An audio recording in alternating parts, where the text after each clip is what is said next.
All right. Home Squad Sports Live coming at you. Sorry, I had some difficulties here with our YouTube or something down, but we're up and running here. Going to go a lot of stuff to cover. Got a lot of quarterbacks to cover. As you can see, we dropped our top quarterback list here. I mean, absolute stunners, top 25 here. That's uncommitted. That we went through. We went through probably like 300 to 400 quarterbacks, and man, these guys are some studs, and you're good to see it, firsthand. If you all want to go back and look at these films later, you can also go back on our X or Twitter or whatever, and we have all the film in order of what we're going to show. So before we get into it, I want to give Dalton's thoughts, man, on the list, and then just what he's been seeing as well. Man, a lot of ballers on this list. I can't believe all these guys aren't committed. Yeah. I guess, it's harder now, harder than ever, like you said, to get recruited because of the transfer portal, but a lot of these guys are going to make schools happy, man. And it's like a mixture of like, all right, are they waiting on their end or are they waiting for the schools? It's like both. A couple of guys are going to commit here pretty soon. Oscar Rios is going to commit here soon, supposedly, and Ponatoski. So We'll get into it. But obviously last week, if you caught us, you got to see Terry Walker. Terry Walker was live here with us last week, and he's going to be at Elite 11 finals here next week. Yep. And we'll go ahead and get into it, man. Good luck to him. We'll get into some SEC news. But before, just to get into SEC spirit, saw this video. Oh, is this Tennessee fan? Yeah, it's pretty funny. God, he's probably a clown. Top it always be home, sweet home to me. Good old Rocky Top. Rocky Top. All right, so let's go. Get into SEC. And the biggest thing about the SEC, I've been saying it now. I ain't the only one saying it. But the SEC is talking about supposedly, possibly, breaking away and leaving the NCAA. The commissioner came out and just said, why are we still in the NCAA? Quote here. I mean, cut out the middleman. That's what they're trying to do. They're just trying to cut out the middleman. We don't need them.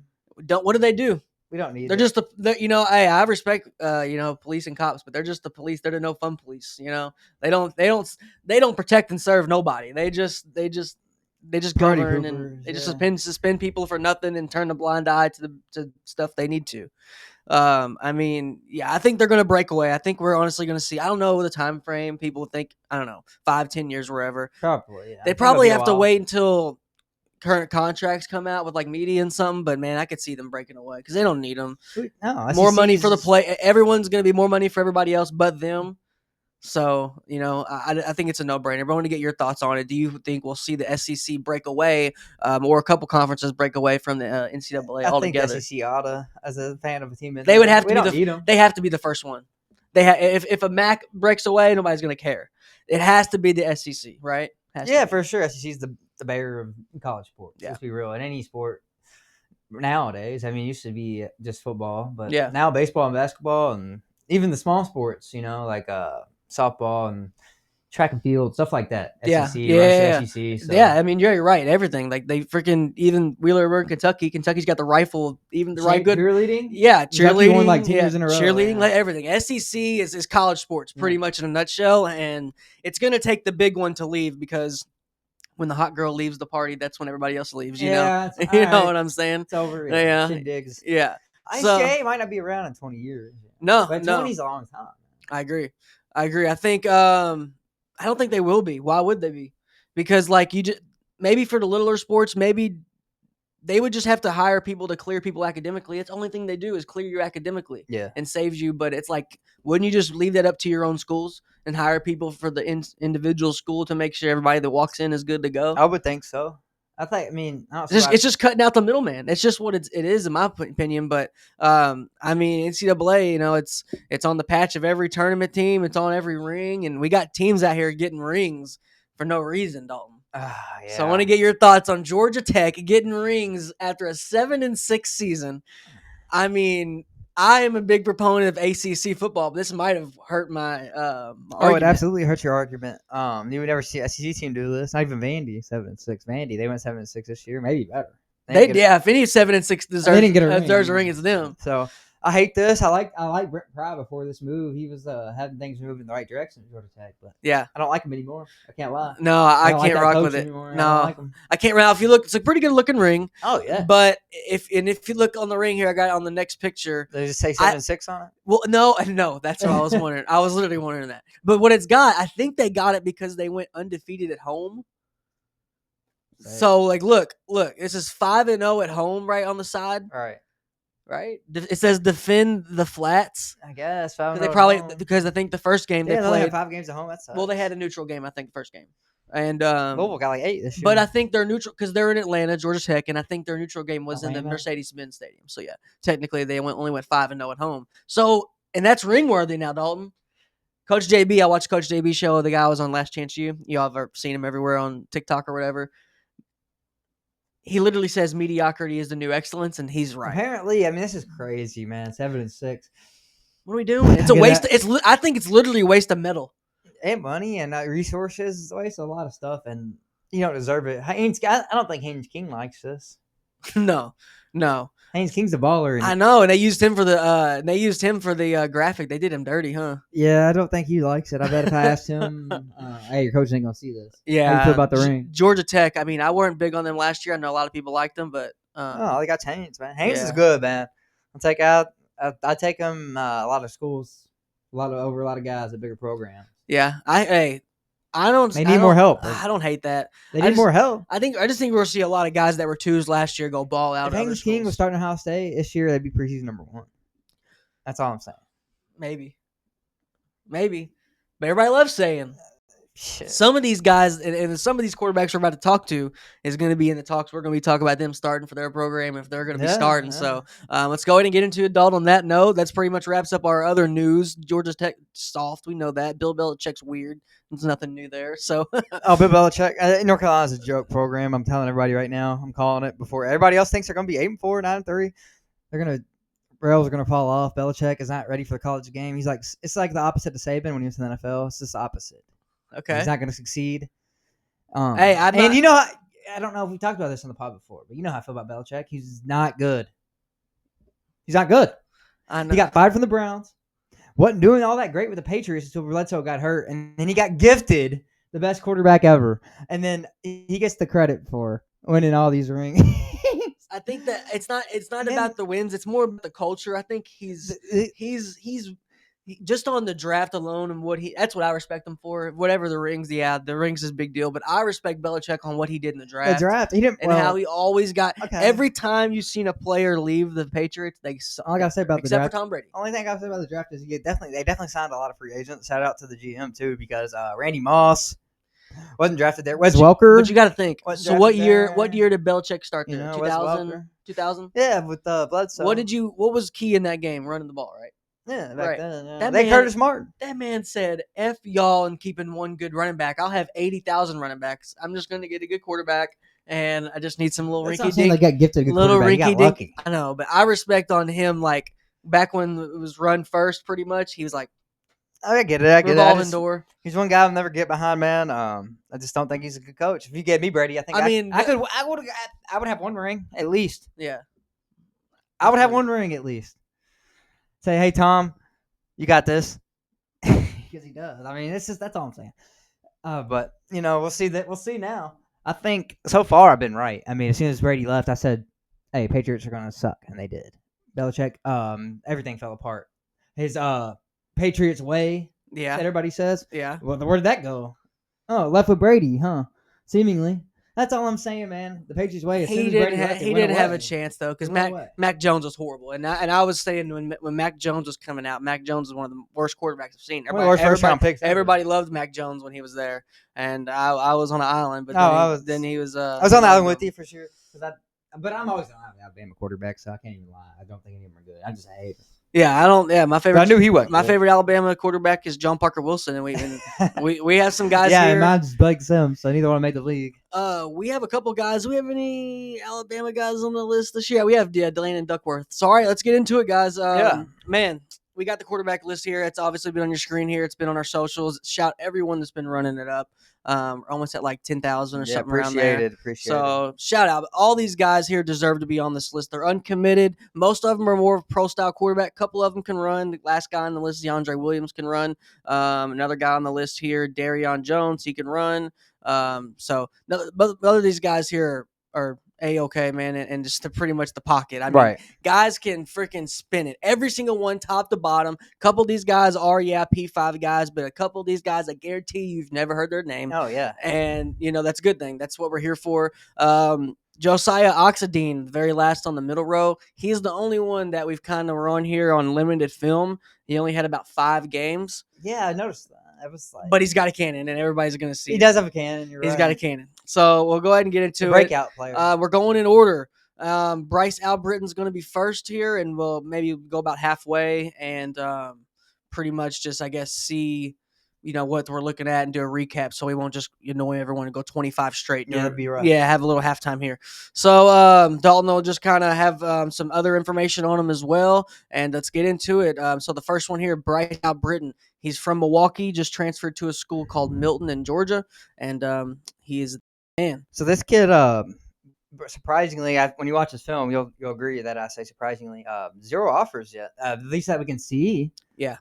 He might have a couple under low key, Yeah. But I don't know how this kid, man, he's a baller. Yeah, he can place it, bro. He can place it, and he's really accurate with the ball. He has great movement in the pocket. Yeah, just good anticipation. He's long. He can put some weight on him, but a lot of quarterbacks can out of high school. Yeah. But he beefed up his competition. He's in Georgia now, so be on the lookout for Brayln Albritton. He's going to be tough here. Got about 2.5 minutes of every quarterback here. Good deep ball. Yeah, good back shoulder. Just not a lot of holes. Anticipation's really good. His anticipation is probably his best attribute. That, in my opinion. So right here, this throw right here. That's the one that kind of won me over. Yeah, he wasn't even open when he threw it, right? No, he knew he was going to be open. Yeah, and when you can anticipate with a receiver in high school, you're only going to get faster receivers in college. It's only going to get easier. So, yeah, he's going to be a beast, man. I don't know where he'll end up. Obviously, we'll see. He's got a real good deep ball, like it looks like, man. That's huge at this age because you can always, deep ball is usually the last thing to come. So if you already have that, it helps a lot. Yeah, he's tough.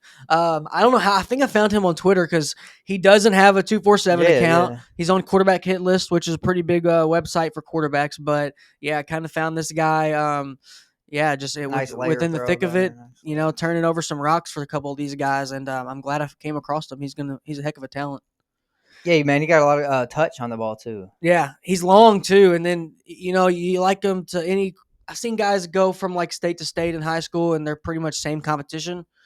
But this guy's obviously going to a better competition in Georgia, so hats off to him for doing that. Yeah, for sure, man. So, you got to prove yourself, and if you got a chance to, if you have the resources, which luckily enough he does, man. I'm glad he's stepping it up, and I'm excited to see what he does this year against better competition because he tore this competition up. Yeah, and we do a high school player every week. We're going to start doing that. We had a couple this year that his receivers tore him up too. Though. A couple of these guys have some stud receivers. I was this guy's receivers are cooking. Yeah, can't lie. Stud receivers. Okay, so I think that's it here for our boy Bryce. Now the next one we have here is Isaiah Arriaza, and a guy that's got crazy touch on the ball. What's he looking like? Yeah, here? Man. This guy's got a couple big time offers already. He's got Arizona State, Florida State, nice. Pitt, Syracuse, and Texas A&M will be his biggest offers. But he also has Virginia Tech, UNLV, San Diego State, Morgan State, Jacksonville State, Georgia Southern, and Charlotte. Okay. So all over the board. A nice little mix. Yeah, all over the board of school sizes there. So. Depending on how he does this year, which I think he's going to ball out. Yeah, he is. Might, move up to 4-star. Yeah. I've noticed these last couple of years, they move up to 4 stars rather than just hand you a 4-star right off the gate. They kind of move up during the season. So, he's really good right here. Extending the play, as you can see, and finding the guy. All these guys are extending the play, man. A bunch of these. There's only a couple guys out here that are true pocket passers, like gunslingers, and they're really good too, man. But all these guys can move around, all of them. Big touted guys, but this is one of the guy you may have heard of him, you may have not heard of him, depending on who you're a fan of, and who keep up with. But we'll see. Man, he's a beast, dude. I love his game. Like I said, 5'11", 175, but I don't mind that anymore. No, it changed. He doesn't. Changed. He don't look 5'11". Football changed too, though. Yeah, that used to be a big mark against you. You had to be like 6'3". I don't really care anymore. 6'3", like as long as you can spin the ball. Yeah, I agree.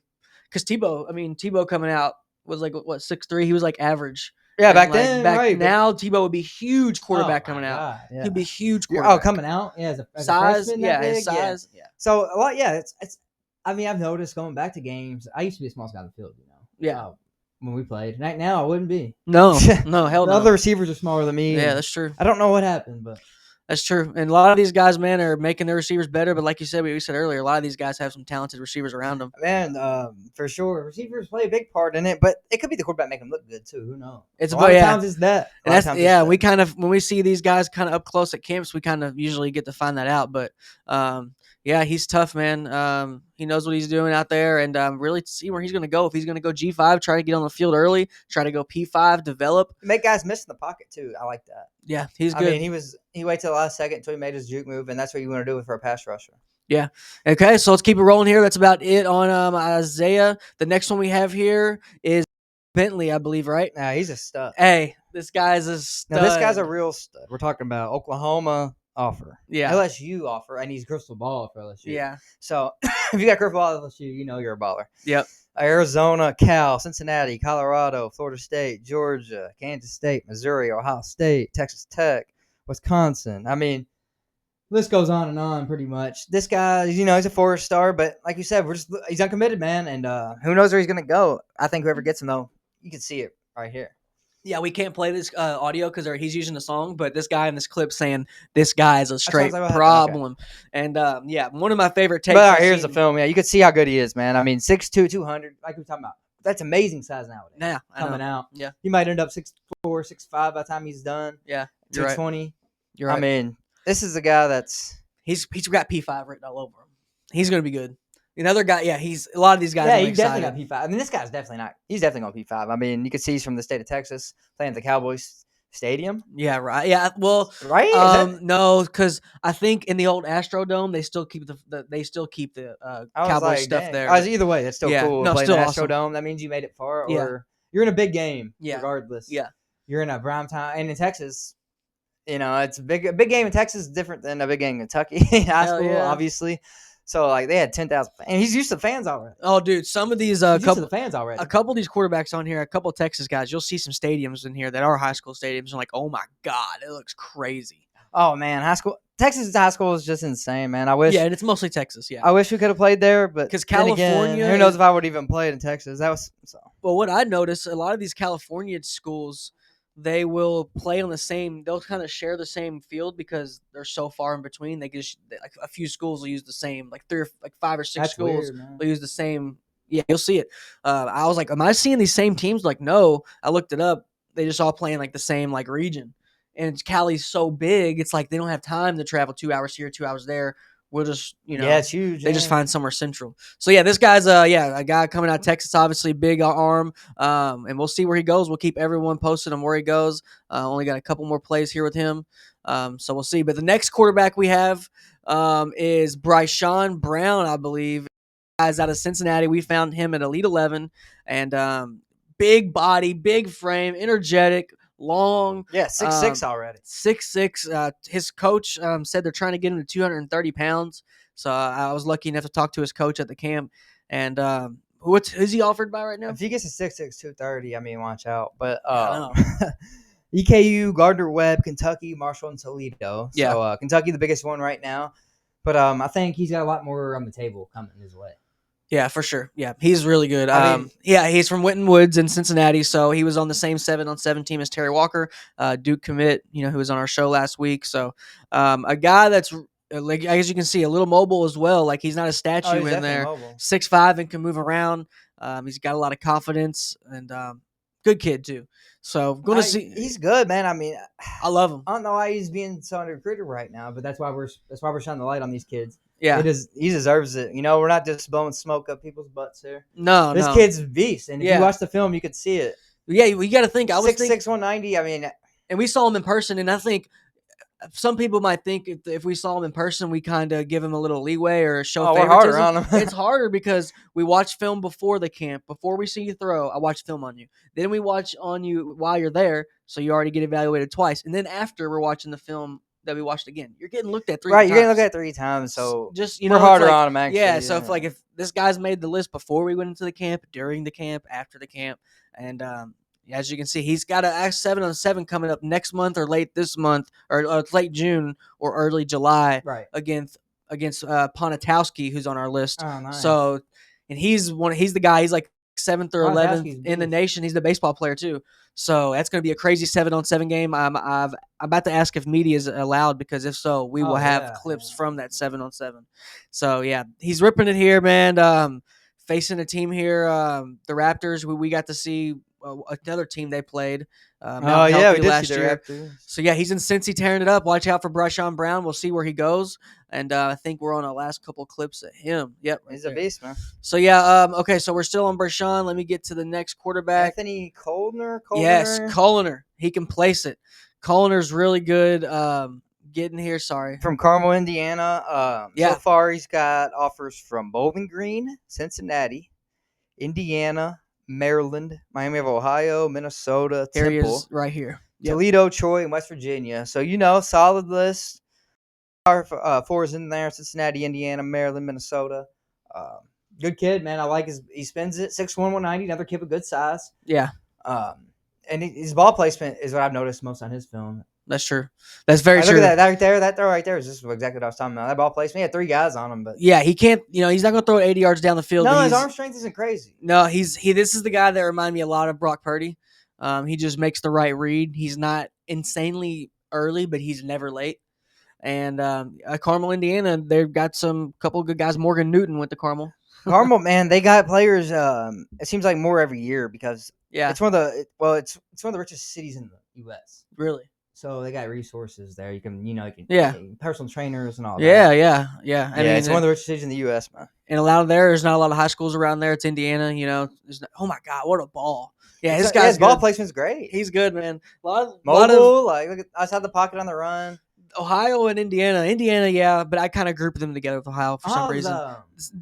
Hotbed for quarterbacks now because I'm in a group message with some people from college. I play college football, and some of the guys are from Ohio, some are from Indiana, some from Kentucky. We were just talking about high school football, and I was like, man, I hate to admit it, but Ohio's killing Indiana and Kentucky. It's not even close. I guess not even close. Only one of the guys was from Ohio, so he was like, thanks, man. But I just had to admit it. They're way better than Louisville, Kentucky, and Indiana. Indiana's better than Kentucky, too. Exactly. Ohio, Indiana, Kentucky. We're the bottom of the 3 I agree. tri-state area schools. I mean, it sucks, but it just is what it is, man. Yeah, this guy seems like he's not that far away, but the talent level seems so far, It's like he doesn't seem like he's not that far up the road. So, yeah. I love his game, man. Coellner, and I don't think about his offers. I don't know too many about his offers. Let's see here. Cincinnati.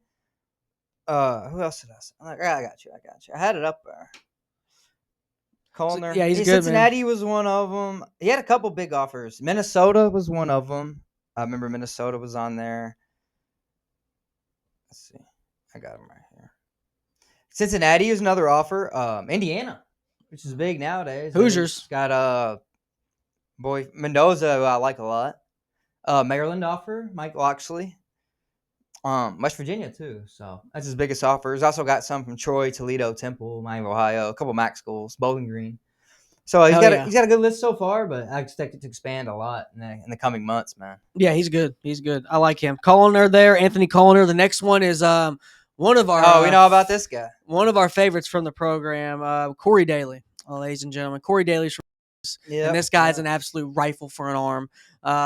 He's been getting a couple offers since we found him. He's gotten 3 offers so far. Yeah, yeah. San Diego State's one of his recent offers. Yeah, you got that. And UTSA, he had that. Texas State as well. Lamar, Tulane, Incarnate Word, and Tulane. Yeah, Fordham, Texas State, and Pitt. Yeah, so it was I think his first offer, right? Well, it was his biggest. It was his biggest offer going into the camp. After the camp, he's had Tulane and San Diego State so Tulane, far. San Diego State. And he's counting. So this guy's a 3-sport athlete. I've seen this dude throw a strike down the middle. I've seen him windmill a basketball and throw a touchdown. So, I mean. He's an athlete, yeah. Yeah, crazy athlete, 6'6", big frame. Of the word. Pretty much a lot of these kids are smaller, in person. They look bigger in film, but this guy's bigger in person. And he's big on film as well. Pretty much checks all the boxes you need. He's huge in person. Yeah, checks all the boxes you need there for a quarterback. A little bit mobile here as well. Obviously, 3-sport athlete. He's a true athlete. He's not just a big guy. They're not recruiting on him size. They're not recruiting him just because he's from Texas. He's a baller. He reminds me of who's that camp we went to? The first one. We had an interview with him. We dropped the tape. William Jackson. He reminds me of him off the field. William. Jameer. This is all the other white dude. Komet. This year, the first camp we went. Falden. Nick. Oh yeah, I don't remember the name. Nick Kinsey. Yes, Kinsey. This guy reminds me of Kinsey. He was his personality. He was so high energy. He was the leader of the camp, and to me, that sticks out so much for a quarterback, man. So like, you want this guy in your locker room, and his talent is there too. I love this kid, man. He's one of my favorites on the whole list. I watched everybody's film. There's next guy I really like too. Something about the D names this year. I like him a lot. Dailey and Duckworth. D and M's is crazy. Dailey and Duckworth this year. I like him a lot. But this guy, man, Texas competition too. You can the Texas guys always. Usually when we go to these camps, we went to 3 now, 4 or 3. So over 150 quarterbacks we've seen. And there's been only probably less than 20 quarterbacks from Texas, probably less than 10. 10 or less from Texas. So where we go, every single one showed out. Yep. Every single one did good. All of them, yeah. Not one quarterback from Texas did bad. Yeah. It's a real thing. So, and that's like for real. We don't look. They're really good there. 247 rating on my list. We just look at their number and roll with it. So next one we said Duckworth here, Landon Duckworth. The nation knows about this guy. He is going to be in the Elite 11 finals. Yeah. A guy that can't be denied. He's uncommitted, so he's on the list. He's a guy. Yeah. So one of our most high-profile guys, I'd say, on the list. Yeah, for sure. Got an offer from your boy Lane. Shout out Lane. Actually, crystal ball to go there. 67%. Love that. Florida State, South Carolina, Auburn. Got a Belichick offer at UNC. Florida gave him an offer. Probably won't come to us. We got enough quarterbacks. Will Griffin is in the Elite 11 for us, so we don't really need him. But hey, why not? Arkansas, Georgia, Kentucky, Maryland, Missouri, Oregon, A&M, UCLA. I mean, the list goes on and on. He can basically go wherever he wants besides Ohio State and Bama. So that tells you how good this kid is. 4-star right now. Wouldn't be surprised if he gets bumped up next year to a 5, honestly. Yeah. Watching this film. That's a good point. Yeah. What do you think? I wouldn't doubt it at all. I think this guy's a problem. South Carolina, I think he just had his official visit, or they just put out something. They put out a pretty big press run saying how bad they want, bro. I don't blame him. But Lane, he needs a quarterback, man. He needs, obviously he just had Jackson Dart, just got him in the league. That helps with recruiting. But you need a guy who is coming in and you don't have to worry about transferring in. Lane, since the transfer portal has started, Lane Kiffin's been in that thing every year. One of the best at it. And it's a double-edged sword. You have to rely on it every year. It's kind of like rolling the dice every year. So it looks like he's just trying to find a quarterback out of high school to develop and make his guy. He kind of needs to retain his own guys too. Yeah, sure. Quincy Judkins left. Remember that? Yeah.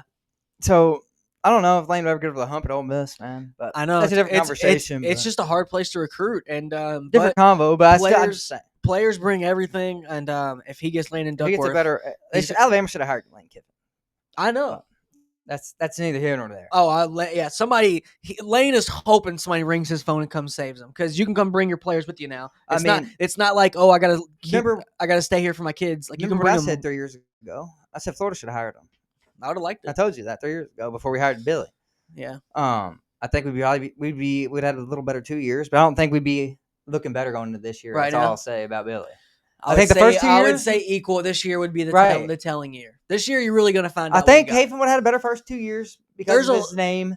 Everyone in the nation has their ear to Florida football this year in their eyes. The recruits, fans, analysts. Everybody's looking to see what Florida's going to do. And Duckworth, too. He's watching us, too. Exactly. So, Duckworth looking at us, too, man. And if we get him, our quarterback room would be the deepest in the country. So, forget what I said earlier. We want you, Duckworth. Let's have you compete, man. You might be better than the guys we got. Exactly. You're a beast. You might be better than Marcel Jones. You might be better than Will Griffin. Oh, I think he's better than Marcel. That's what I'm saying. I could definitely see it. They're rating around the same. They kind of play the same. Yeah. The next one we have here, we'll see. Eugenio. What's his name? Maika Eugenio, something like that. Yeah. I think it's Eugenio. Yeah, this guy is a beast too. This guy's from Bishop Gorman. I believe. is. Yeah. Maika Eugenio. That's his name. Yeah, Maika Eugenio. I think it's Eugenio, but who knows? I'm just kidding. Eugenio Suarez. I'm going to say that baseball player. But his offers, he's got only one Power 4 offer so far, which is Arizona State. But that speaks volumes, because look what Dillingham's doing. Yeah. If you got an offer, hey, somebody else might want to offer you, man. I'm just saying. Somebody else might want to throw this guy off. For Hawaii sure. got one. I mean, Cornell, Hawaii, FAU, North Alabama, UNLV, Dan Mullen offered him too. So if you got Dan Mullen and Killian Dillingham offering you, it's a good start. And I think that's other programs can take notice of this kid. Yeah, Bishop Gorman powerhouse there out of Vegas. It's hard to fly. It's really hard to fly under the radar there. Yeah, sure. Yeah, usually it's overrated, guy. Usually you're overrated when you come out of Bishop Gorman. So I'm not gonna lie, I haven't seen too many guys over exceed hype. It's really hard to do that. So this guy looks like he might be trying to be that guy who's an underrated guy out of Bishop Gorman. That would be cool. That'd be nice. Look at this stadium he's playing in. Like, it's crazy. I mean, and if you know anything about high school football, you know Bishop Gorman. Yeah, exactly. So you know this kid's up. He's playing the best competition everything. week in and basketball. week out. Zach Collins went there for basketball. Shout out Zach Collins. Like, he's playing the best competition every week. I'll say that much.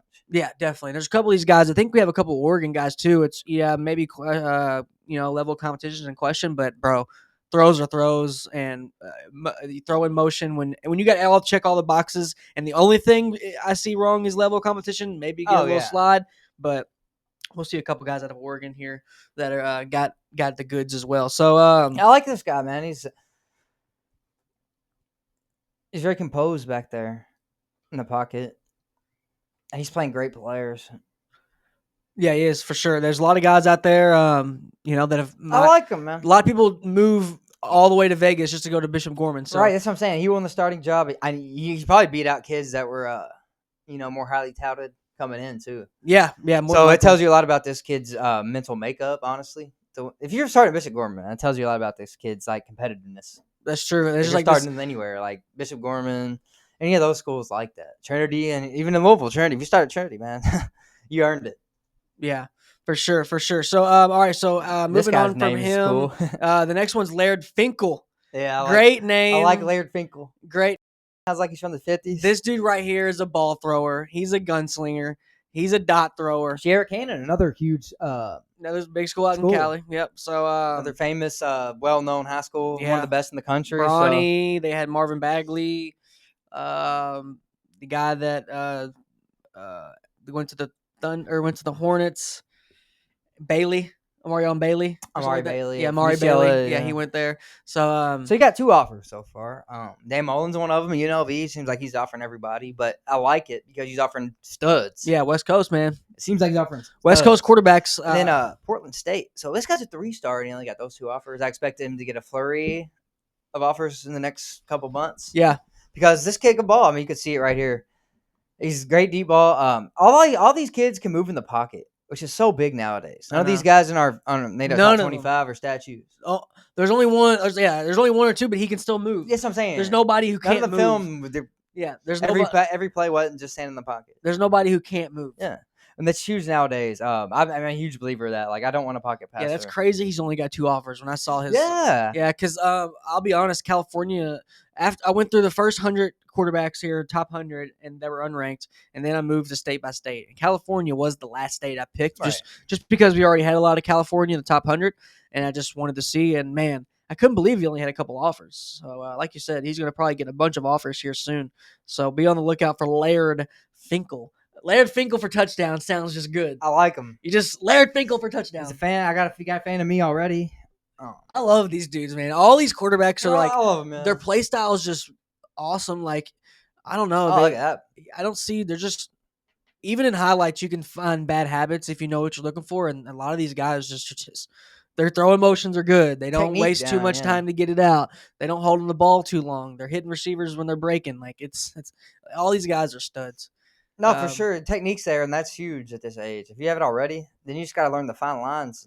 I think a big part of it is, a lot of offenses are just simple now, and they just get to go out there and think less and ball. Some high schools got 10 plays. Man. I think that's a real big reason why you don't see like a guys like John Gruden still back in the league, because all that left jacket split banana cross mountaintop rocky road. Yeah, that's too much. On one, that's just too much. It is too much. When it's not dumbing it down, it's just simplifying it. Working smarter, not harder at the definition. I mean, I couldn't imagine learning all that stuff. Man. Yeah, it's crazy. So, all right, next guy up, Laird Finkel. Luke, okay, this is one of my favorites. Oh, this guy's Luke really good. Fahey. Really good, yes. Let me get the film here real quick.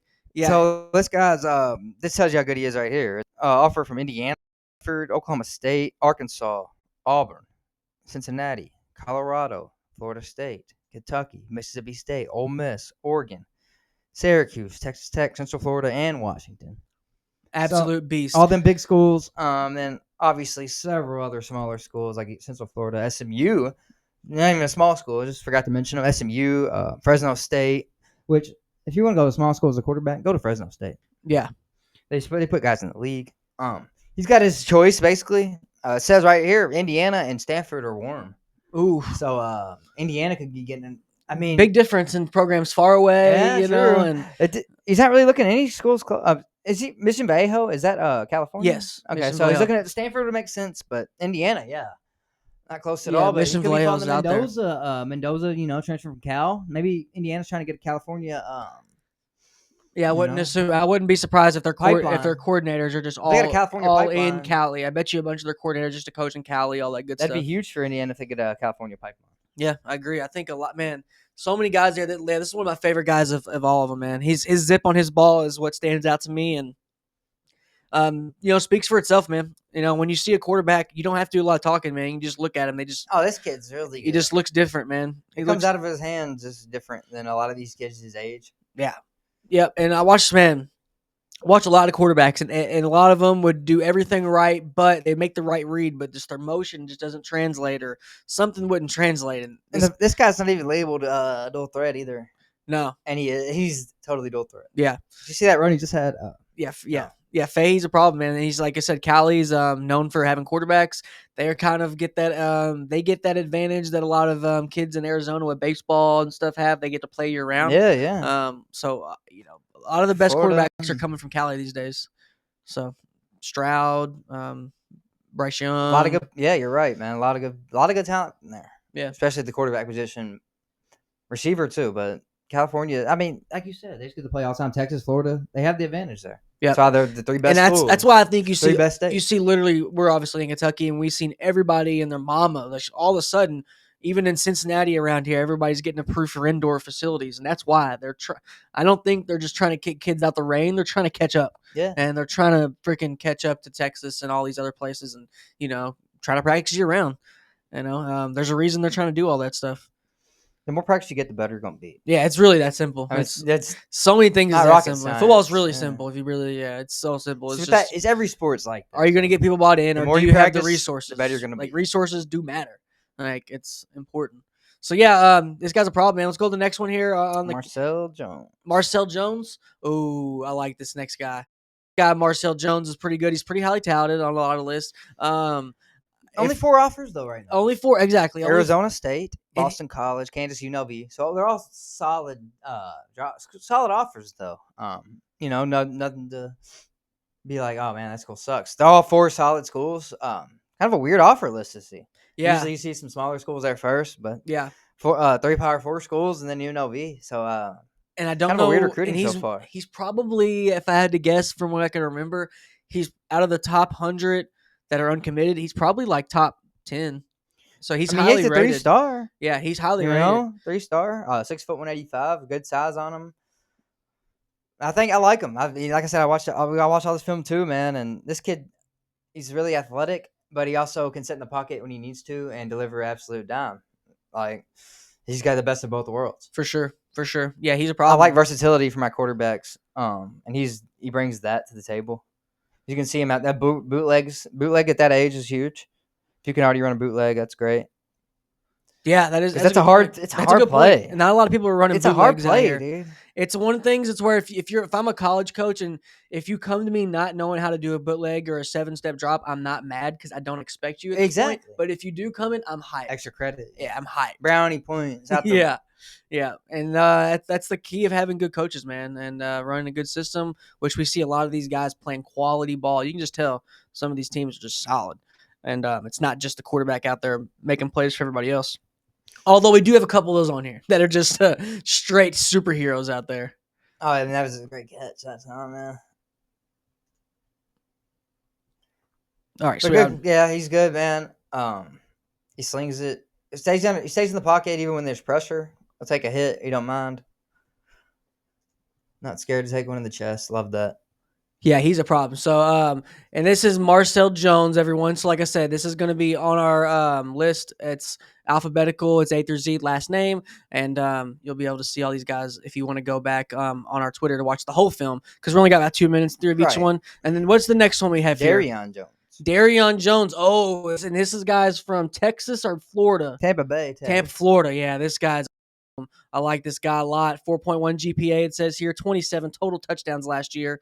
And big body here. Really big body. 6'2", 225. Yeah, he's big body here, guys. He's ready for college ball. He's ready to take a college hit right now, but he's not going to be getting hit. You know why? Because the ball's going to be out. This guy gets it out. I like him. He fought. Honestly, he was one of the last ones that got on the list. To be honest, I was just – because there's a lot of good quarterbacks in the nation, man. Oh, yeah. We have a whole list of 25 that didn't make it, that are honorable mention, that we're going to put out next week, just the list. And, you can see for yourself that a couple of these guys, if it was it's just, you're literally, splitting hairs here with a couple of these guys. But Darryon is a problem. Yeah, he got so far he's only got 4 offers: Florida A&M, Howard, Mercer, and Sanford. So no FBS offers yet. Which Love is it. Crazy. Love it. And it's Florida. It's like Florida's a hotbed, but for quarterbacks, in my opinion, from after all this scouting, it's really I can't go in any order. Florida, Texas, California, and Ohio. Ohio, yeah. But Florida, out of all those, is actually kind of lower on the list. I agree with you. Yeah, because you would think there's just more. Maybe it's just a drier year. I don't know, but I just think they're underrated. I honestly think that you can't tell me there's not good quarterbacks in Florida. There's good quarterbacks everywhere, man. Yeah. It's just about getting found. Yeah, it's hard to get found in high school. Then if you're in college and you play good, you're gonna get drafted. That's true. Doesn't matter where you are. But in high school, you can easily fly under the radar. We had a lot of guys on our team even. Yeah, did the quarterback somehow. Yeah, for sure. Yeah, great point. Quarter of them ever, so. Great point. Yeah, our quarterback. You know how easy it is to fly under the radar. It's so easy, and it's better than a lot of quarterbacks that started when we were watching football. Oh yeah, there's I don't see many college quarterbacks that can do some things that we've seen a lot of guys do, and a lot of those guys just never get seen, and it's easier to get seen with social media now these days, but obviously this guy's underrated, and we could definitely help out. Like we said, I've had a couple coaches reach out, ADs, saying, hey, man, schools are calling now, and they're showing up because they're seeing, the videos you all post. So, just be on the lookout. All these guys are just deserving of it. I promise you, we did the homework, and Darryon Jones will definitely, if he goes FCS, go do it and just go show out.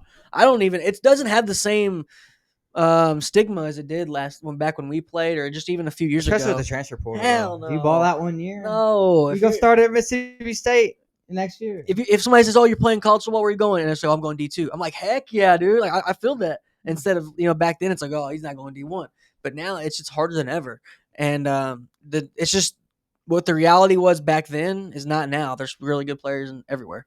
So, yeah, he's going to be one of them. We're going to see where he goes. Hopefully, FBS program hits him up, and we'll be sending his film out as well before the season. So, next one we have here, Dalton. Who do we got? Tayden Kaawa? Yeah, Tayden. This guy is from Hawaii, but he moved to Utah. I believe I don't know, Orem, wherever that high school is. Yeah, he's from Utah, I believe. So, yeah, he moved from Hawaii, and he's a problem, man. Orem, Utah, yes. This guy is a problem. Underrated guy. Yeah, he's got a good offer list already. Arizona State, BYU. Okay. Oregon. Oh, love it. Washington. Never mind. He's Central Florida. So he's a 4-star. Sounds like he's staying on the West Coast. Sounds like he's definitely going to stay on the West Coast. Yeah, he don't really. He has Mississippi State and Central Florida, South Florida, but with all those other offers on the table, yeah, you're right. He probably stays West Coast, and a lot of them guys that are like, he looks Polynesian. Yeah, no, he's Hawaiian. Yeah, or Hawaiian. One or the other. Yeah. They usually do stay out west. So they do. It makes sense, and I could definitely see him playing West Coast, like Oregon, Utah, school like that, and they'd be really happy with him. 6'4" already. Big guy. 6'4", 190. You easily could put some muscle on him in the weight room, and this he's got every throw in the book, from what I've seen. I'm very surprised about how many quarterbacks in here that really don't need to put a lot of weight on. Oh, I know. Ready to go. That's part of it, though. It's easier to look the part when you're 200 instead of 160. For sure. If you throw the same ball, you just don't look the same. You know what I mean? No. So no. It's like it goes to like Corey Dailey. Like does it look different? It's both. It looks different because he's really good, and it also looks different because he's 6'6". He's big, yeah. So yeah, you're right on the money on there. So yeah, he's a problem, man. We'll see what happens with him. I mean, he can end up anywhere. Yeah, literally. He's gonna only get more offers, and he keeps improving. I like this kid's outlook a lot. Yeah, the next one we have here is Hudson Kurland, Oregon. Speaking of Oregon, from the state of Oregon here, one of the Oregon guys that I came across late. This guy's one of the most pocket guys. This guy's a pocket gunslinger, dude. I love him. Like I said, fighting for. I only had about a couple spots left. Had about like 3 spots out of like 8 quarterbacks, and found him, and he made it really hard on me. And he's good. He's got a cannon. Yeah. 4 offers so far: San Diego State, Washington State, Brown, and Idaho. Love it. So Washington State, a little John Mateer action, maybe. Just saying, maybe Connor Holiday. Love it. Yeah, I love Washington State quarterbacks, man. They are like Luke Falk, and they're pretty good, man. Yeah, Gardner Minshew, of course. Yeah. I mean, the list goes on and on. So if you go there, you're it just seems like a great system for quarterbacks to succeed in. So I would love it there if he goes there, but hopefully he gets even more offers so he has more tricks, and I wouldn't doubt it, man. I love this kid. And look, he can play receiver. Yeah, see, look at him just straight all the way out there. He looks huge, man. Look at that speed after the catch, too. It wasn't like he just caught it wide open touchdown. So the acceleration, this kid can do it all, man. He's an athlete. He's just an athlete. He ain't just a quarterback. He's an athlete. For sure. Yeah, you hit the nail on the head. Like, few of these guys, man. I think even if he is a pocket passer, but he's still an athlete. I think him and Coellner are technically listed as athletes. I think are. I can see why. Yeah, he's I mean, that receiver play was impressive. Not just the catch. The catch was easy. Okay, I ain't giving him credit for the catch, but after the catch, I mean, most quarterbacks wouldn't score there. Yeah, for sure. Yeah, we got, man, these guys are a problem, and we're getting into the thick of it. So the next one we have here after Hudson Kurland is Ryder Lyons from California, highly touted guy. This is number 1 highly touted on our list. 5-star here. Yeah. But he's not committed yet. USC 100% right now, crystal ball. Gonna stay at home, play for Lincoln Riley, it looks like, but he could flip to Oregon. Somebody might bring the Brinks truck. I mean, Oregon, Ole Miss, Alabama. Somebody might bring the Brinks truck and pull out the bag. Florida State, Georgia, Louisville, LSU, Michigan, Notre Dame, Ohio State, every big school, Texas A&M. So every big school, this guy literally can pick wherever he wants to go. So interesting to see if USC gets him, man. He could be the next Heisman winner with Lincoln Riley. Lincoln Riley's not going to win games with this guy probably, but he can make him be a first-round pick and win him a Heisman. I mean, 6'2", 220 already. Gotta love that. God, his ball's so good. Yeah, he's good. Ryder Lyons, good name. Good name and good game. So that's always a winning combination. Long list of gunslingers on here, like you said, probably the most highly touted.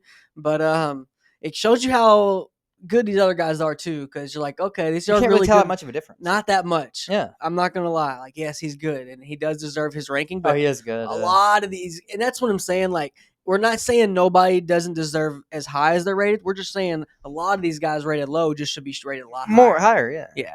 Deserve some attention. I'll never come on here and say this guy's overrated. Like, no, we don't do that to high school. Yeah, even if we think they are, we're not going to say it. Yeah, we just won't put them on. Yeah, right. Yeah. Every kid that we even like mentioned, we think is a straight baller, like straight baller. Like there's no sugarcoating it. And Ryder Lyons obviously fits the bill, and everyone thinks the same. So Ryder Lyons, we'll see where he goes. Like you said, 100% crystal ball to USC. Yeah, USC, long line of good quarterbacks. But we'll see if they can, keep him if he goes there. Because they've had a kind of revolving door, even though they've been good quarterbacks, been revolving door. Miller Moss just left. They got Maeva, so now it's kind of shaky. They're looking for their next guy. And Miller Moss getting benched was the worst move of the year last year. That was surprising. He had 19 touchdowns and like 6 picks. All right. Yeah, he's a problem. Right. Miller Moss, of course, your defense sucks. A Louisville Cardinal, so we'll get to see him play this year at our hometown. Lincoln Riley's the most overrated coach in history.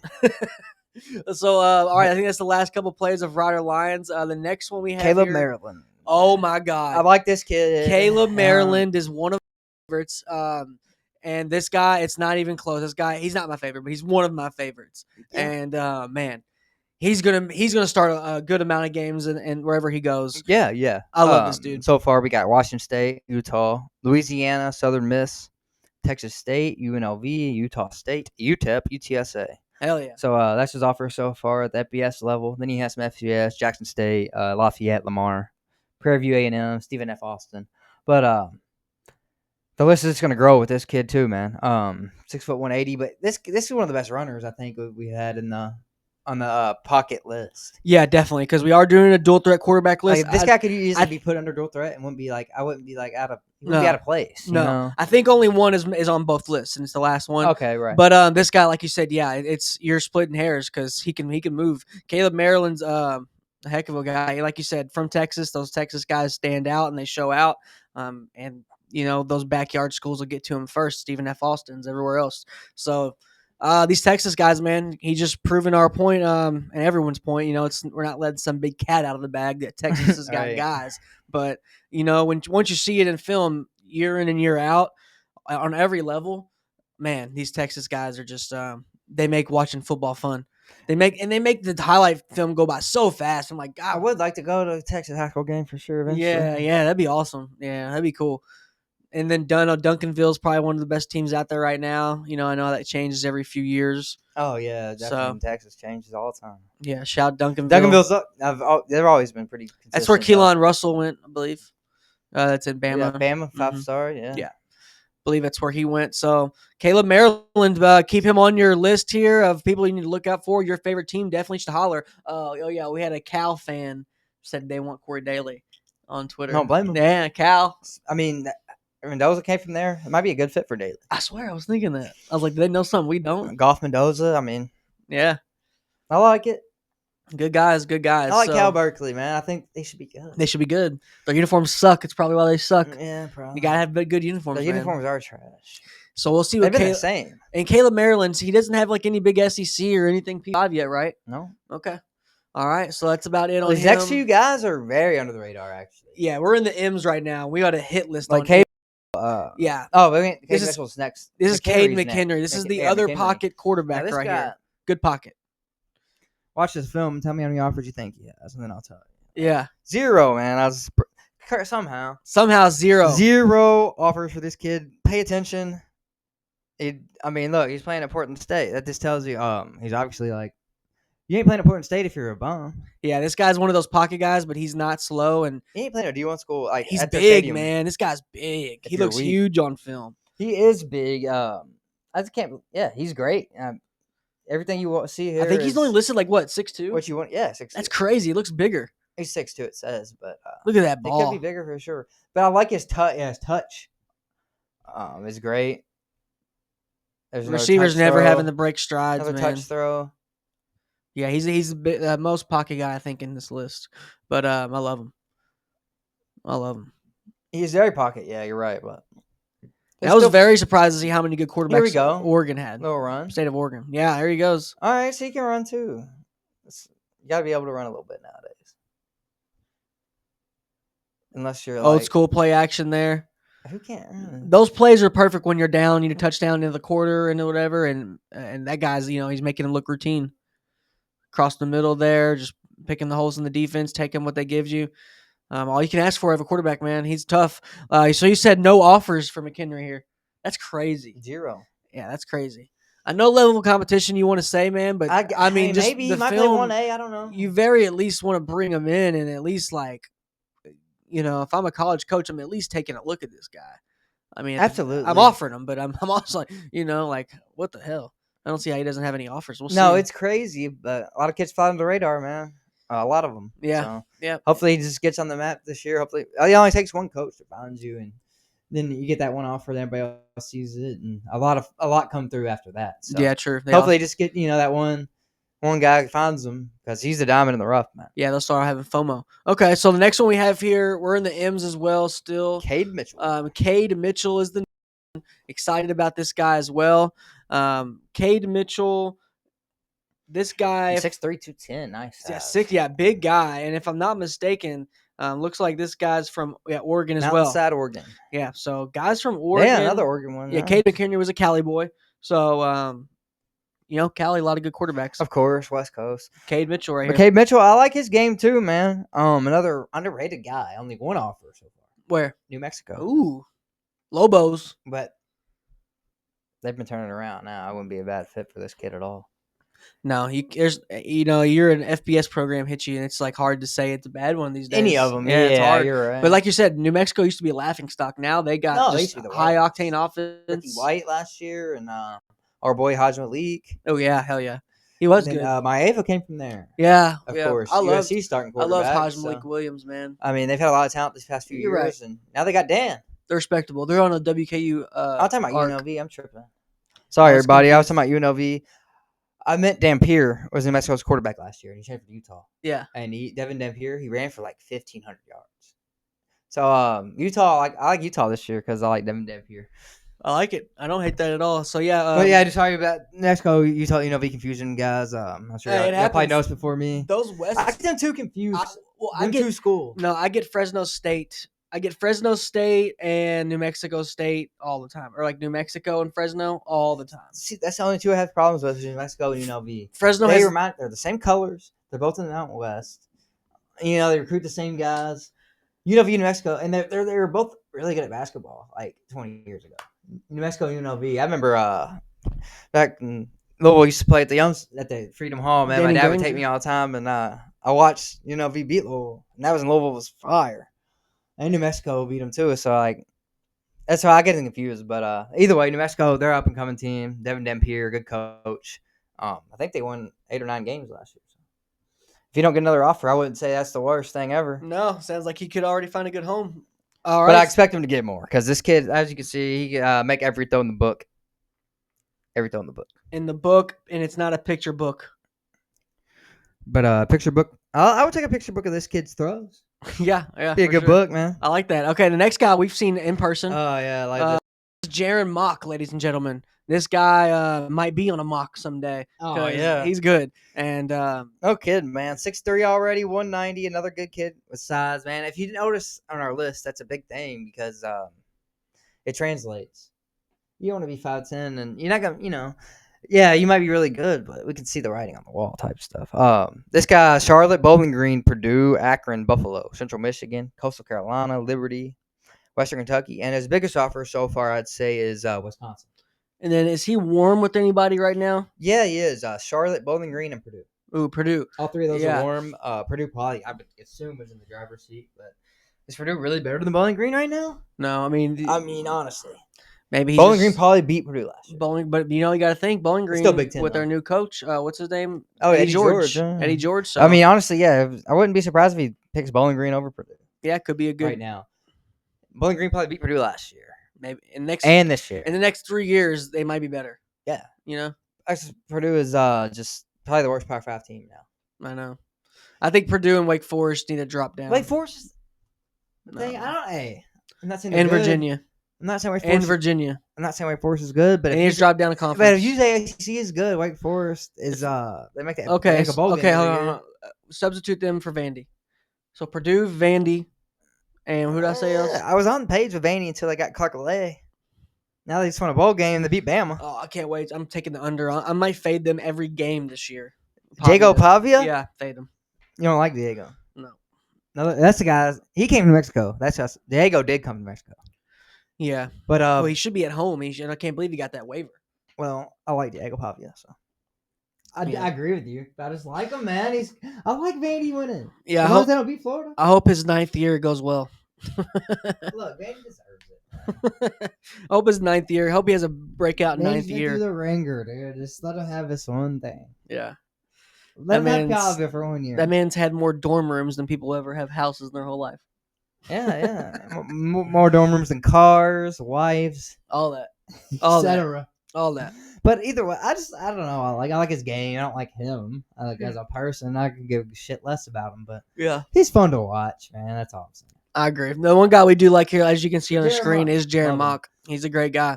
We got to see him, like I said, in person and showed out. One of the first guys I noticed there, man. True. And the next one, who we have here next? Oh, this is the guy with limited film, people. You're going to see a cannon on this guy. Look at this cannon. I mean, has a lot of loft on the ball, but man, obviously it was a gamble and kind of sticking your neck out there. This guy, maybe he didn't start all year. I don't know. Maybe he got hurt. I think Or a lot just of replace somebody. No, he did get hurt because he had sophomore varsity film up, and I was watching that as well because he got a lot bigger. But he has no offers yet. But that's another kid that I don't know how. But he don't have a lot of film. Maybe that's why he needs to get in the camp circuits or something. Be good for him. I don't know if he is. Maybe he is already. If he is, great. But he just needs more exposure, it looks like, because his game is there, man. It's Dillon, South Carolina. Maybe it's a really small place. Never heard of it. Yeah. It could be a really small town. Just hard to get These high schools look pretty small. I think eventually. But bro, I'm really right. not even trying to be that guy, but literally I would recruit him off the first 2 throws. I'm not even being that guy. You see the first 3 throws and just like, okay, like I can work with what you have if I'm a good coach. Like, I like that. Look at this bomb. Like there's people who won't be able to make this throw when they're 30. Great throw. You're right. Kaleb Maryland couldn't make that when he's in the NFL. That's what I'm saying. Like, just give me that power and like I'll see what I can do. Like, I feel like if you're a coach, then I know it's quarterback and it's the most important one, but man, I'd give him a look at least at the FCS level. It's twofold. I mean, I get it. If I was coaching a big school, I'd probably be skeptical too. But then if I see this, like I said, you turn the film on and you can see you get throwing against air. You see all these people hyping air videos, Thank you. Man. Thank you. And this guy's at least playing against real kids. Right. So, exactly. I know what you mean. I'm on your side there.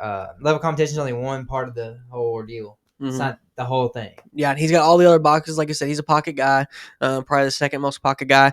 But I think he deserves a good look. And like you said, an FCS quarterback is like a D1 slot. Like, you can only want to put one quarterback on the field. So it's like if you're don't think you could start in the first 2 years, go FCS. Right now, you're fine. Yeah, like I said, transfer up easy. Well, we've seen or you don't have to transfer up. You can get drafted. If you took in all the teams, FBS and FCS, Sacramento State had the number 68 recruiting class or 64.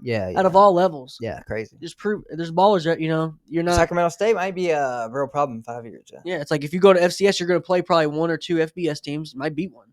Happens every year. All you gotta do is beat one, and then everybody wants you in the everybody wants you. And then another guy that we're gonna be seeing teams want is the next guy on our list, Brady. And who's the next guy? Brady Palmer. Oh, yes. I like this guy, Palmer. People. This guy's a problem. 6'3", 195. Already holds offers from Auburn, Ohio State, even. Wow. TCU, Utah, Kansas State, Arizona, Boston College, Michigan State, Washington. So. Solid list there. You go to Ohio State, you're a baller. That's all I gotta say. Most definitely. Yeah, I agree. I don't have to say anything else. Just if you got an offer from Ohio State as a quarterback, there's something there. Yeah. Other teams need to take notice before he commits somewhere too big. Just saying. Yeah. Because this guy's got it all. 6'3", 195, another tall kid. You can see over the line. And his strike, look at that strike. I mean, anticipatory, like you said earlier about another kid. That was so anticipatory. That receiver wasn't even close to open yet, but he's seen that the DB didn't turn his hips. And me and Dalton talk about all the time. All these kids are littler than us. These kids, but I guess what? Quarterback plays way better than back when we played. I mean, the average, Louisville for sure. Well, just what I've seen, just on a national scale.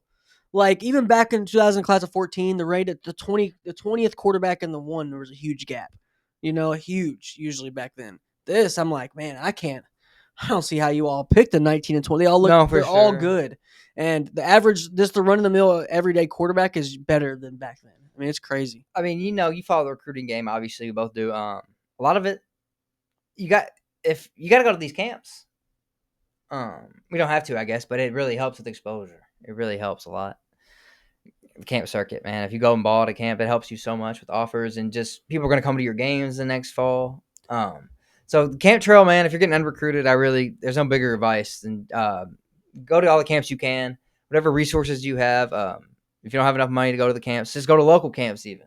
Yeah. You got to get in front of coaches' eyes because I looked through 300 quarterbacks in a month and there's a bunch I didn't see. I didn't see everyone. Oh, I mean, yeah, 300. I didn't see everyone. We're barely scratching the surface. So if you think that every coach is going to see you, like even if they have 1,000 GAs, they're still not going to see everybody. Like, why would you even leave it up to that? No shot. Go pay and a lot of college camps are actually cheaper than a bunch of the Nike camps and stuff. They're like $60 to $80. Oh yeah, you can just go pay your $60 to $80 and guarantee it. Probably at least 10 coaches are going to see you, because if you go to an FBS camps, that means FCS is there, D2's there.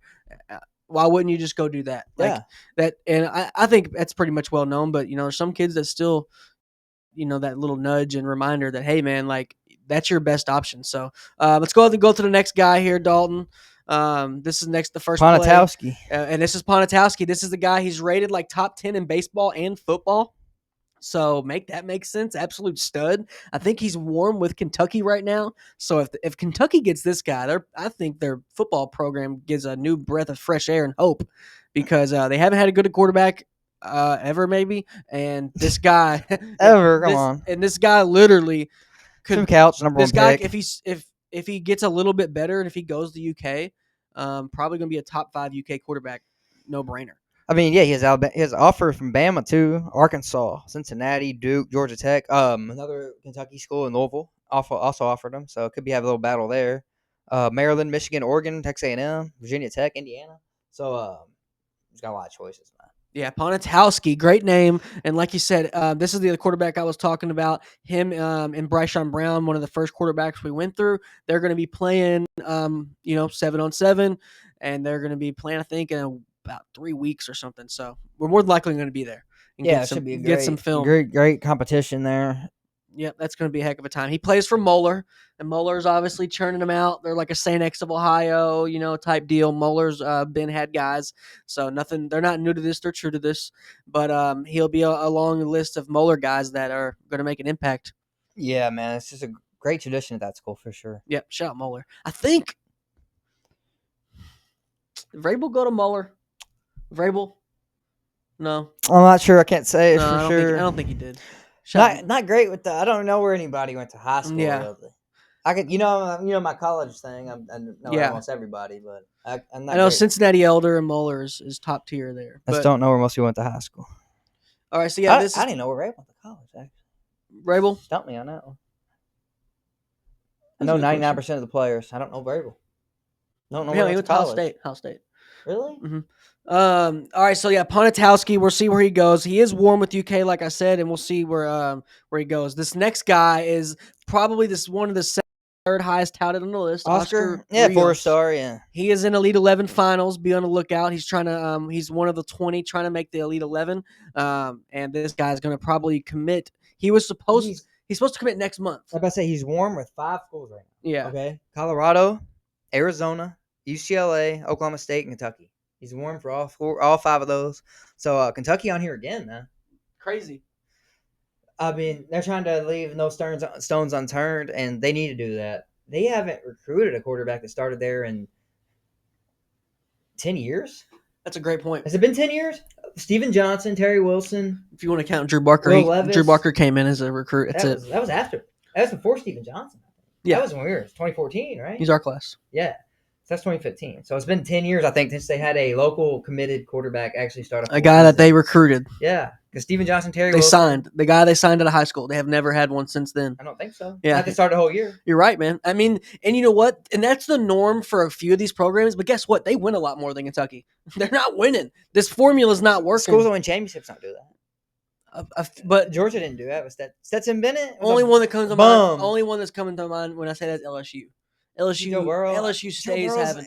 I know, but they have a different kind of circumstance too, though. He wouldn't start. But they had Jaden Daniels. They had transferred in. Now they have Musmeyer. That's how I didn't transfer. I know, but this kind of a revolving door. They haven't had a guy start for more than 2 years, right? I mean, they haven't. They haven't had a 3-year start in a long time. Well. Right, and they're an example of you do it well. And this is Kentucky, another hand who just does it not well. Levis, yes, Leary, all bad. You all Steven need to. Johnson, Terry Wilson. They need to start developing high school. 5 bad quarterbacks. Yeah, they need to start developing high school. 2 of them got drafted somehow. So apparently, shout out to Kentucky's offense. And Brian Brom in Louisville, he just added another quarterback to his thing. Like, you get to go in every recruit's. He went in every recruit's house this past 3 months. Said 2 months. Said, yeah, got another 36 overall quarterback, third quarterback taken. Sure. If you want to come here, like that's just such a punchline it gives you. Yeah, and I can't believe he got drafted 36th. It's crazy. It's crazy. So that is crazy. And this is Oscar Rios. So like you said, he's warm with a few different schools. I think he's projected to commit next month, around like the 20th or something. So we'll see where he goes. Obviously, he's considered on the list, even though he's got like commitment, like date set. But hey, uncommitted as of right now. So yeah, for sure. Got to rock and A roll. lot of with good it. offers. Now, those are just the warm ones. You also got some from Auburn, Kansas, Michigan State, Virginia Tech. So Washington, Virginia Tech and Washington seem like they offer every quarterback. I know Virginia Tech. Virginia Tech's a big one like that. If you don't get offered by Virginia Tech, you're probably Virginia Tech and Washington quarterbacks. They're offering everybody. Shout out Jetfish though. Love you, Jetfish. Shout out Jetfish. Okay, so we'll move on here. Our last two. This is Romin Seymour. Romin Seymour, great name. Yeah, I like it. I mean, what a great name. One of the guys I found kind of through the middle, and a couple guys gave Romin Seymour a run for their money 6'4", 190. Yeah, on getting on the list, but man, wow, Florida offer. Yes. So you got Florida, Baylor, Colorado, Florida State, Houston, Missouri, Pitt, A&M. Stud. Stud. That's all you need to know. Hey, if you got offer from my Florida Gators right now, you're a stud. We don't offer from bums right now. That's true. We're really not. Hey, that's bums. very We're true. really not. That's very not true. Not even talking out my ass. We're really not offering bums right now. You all just offered 2028 IMG quarterback who's really good. Really good. Hey, he's so good I thought he was a senior. He's a sophomore. He's really good. he's about to be a sophomore. Come on, bub. He's a year behind Will. Come on, bub. We need you. Yeah. So 2020. His name's I'll send you his. I think his name's Malik. He's really good. But IMG's got another good quarterback. I like Seymour though too, man. I like Romin. I love his name. Great name. Great Romin game. with an eye. Yeah. That's fine. Yeah. Look, I mean, he's just got a ball, man. Like you said, offered by Florida for a reason. Florida State and Florida State. That ain't no. You got lucky. And A&M. So yeah, if you got three huge offers like that, obviously the writing's on the wall that you're a beast. Other schools are just late to the party, and it happens sometimes. It don't matter. Wherever this kid goes is gonna be happy. So I hope he goes to Gators, man. We'd love to have you. Yeah, but if you want to go somewhere else, go to Baylor, man. Baylor would be awesome too. I like Baylor fit for him too. Always explosive offense. I don't know who the quarterback is. I would say Baylor, Florida, USC. When those three teams are good, college football for some reason is just really good. Obviously, a couple others, but they're a part of that list. It's weird that Baylor's on the list. But they are. When Baylor is competitive and when they ruin a lot of people. How bad they were when we were growing up. Oh man, they were really bad. 5 team every year. Yeah. Yep. Until RG3 RG3 just saved their whole thing. Kind of like Lamar Jackson with Louisville. I mean, Lamar Jackson gave Louisville. They had Teddy at least. Teddy opened it up because they're from Florida, and Teddy opened up the Florida pipeline for Louisville. Teddy walked so Lamar could run. Bro. Exactly. If Charlie Strong didn't get Teddy Bridgewater, it would have been an uphill battle. I mean, that's one of the biggest reasons Dan Mullen got fired from Florida. We could have had Lamar. He wanted to go to Florida. He said, "No, you're not playing quarterback, bub. Playing receiver." That's crazy. So we would have had him. Yeah. That's crazy. That's one of the biggest what if transfers, recruiting stories ever. Yeah, and Romin Seymour will definitely be playing quarterback wherever he goes. Oh, absolutely, he's a straight up quarterback. And then right now, Romin Seymour, he so he got him obviously the Florida offer, so he's our second to last one. Missouri. And our last one here is Ziondre Williams. Yeah, he is he's the smallest guy on the list. Yes, 5'11", 165. But watch his game, and you can't tell he's that small. You know what I mean? And he's the only quarterback that is on both this list and our dual threat list. Yes, that's impressive. Yeah. So this guy's a runner. Every time I tried to find a reason to get him off the list, I couldn't find it. He's a freaking baller. I've seen guys this little. Me and Dalton have Sabby Misik, for example. Guys, he won the accuracy challenge last year. Actually, Elite 11. Yeah, so we've seen a lot of guys. This is the most obviously. We've been talking about how all these quarterbacks are big. This guy is not the big, but guess what? He's got game. Sabby would have been the Elite 11 if it wasn't a little politics. I love Elite 11. We're going there every year, but I'm just saying. I think if you win the accuracy challenge and you don't get in there, might be a little. The only thing I will say in their defense is he was underclassmen, and they only do rising seniors. Right. Back to Ziondre though, we got 7 offers so far. Okay, no Power 4, but one Power 4. We got Pitt, nice, along with Corey Dailey, North Texas, Louisiana Tech, Southern Miss, Texas State, UTEP, and UTSA. So a lot of Texas schools there. 4 Texas schools. Is he from Texas?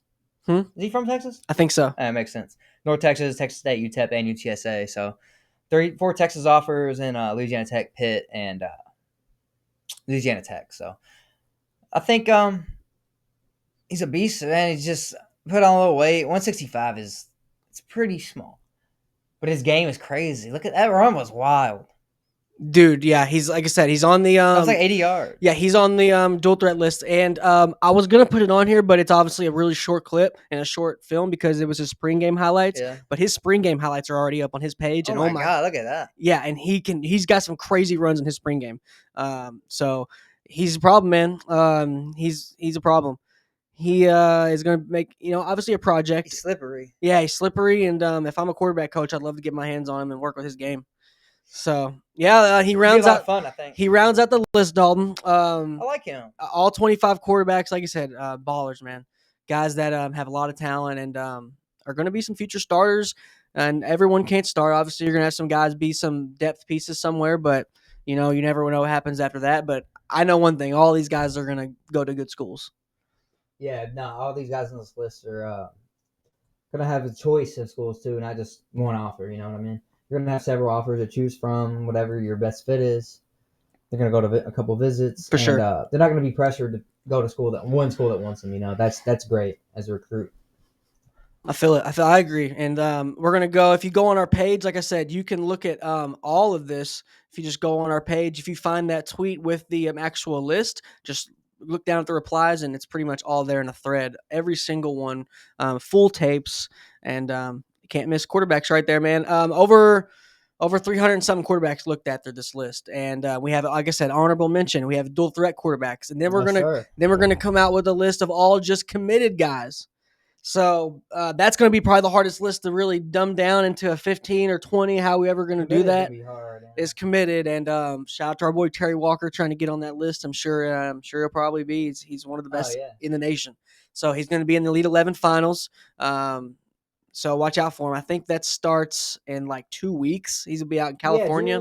Yeah, I think it is 2 or 3 weekends. I don't know what page it is.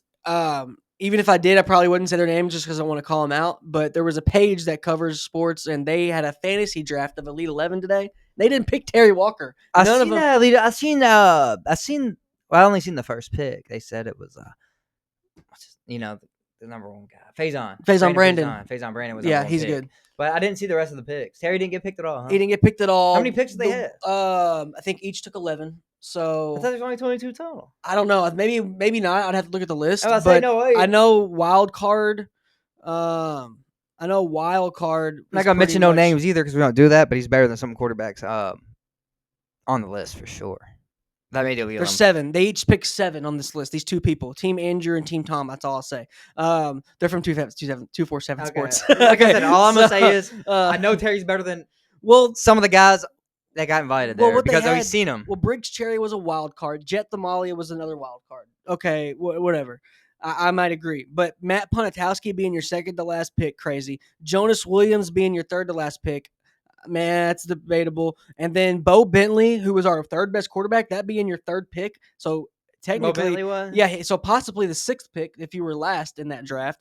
Bowe Bentley 6th? Heck no. Diabell's really good going to Texas. Kashawn Henderson, baller going to Houston. Oh, yeah. But a couple of these other guys, like a Darryon Coleman, he's really good too. But, man, you really are – when I look at the list, it's like, man, it's hard to take anybody off. It is. I'm not saying to take them off. I'm just saying to rate them a little lower. But our boy, Terry Walker III, should definitely be on this list. Hey, man, it gives him more motivation More now. fuel. He's going to go That's in there. Fine. He's going to go there light it up. You know what? It's fine that he's on the list. Yeah. I'm sure he's looking at it like, okay, bet. Yeah, he's going to go there light it up. And Duke just announced their coaches just signed up. They're going to be in the game. He didn't even need the extra motivation, but now he got it. He's going ball, bro.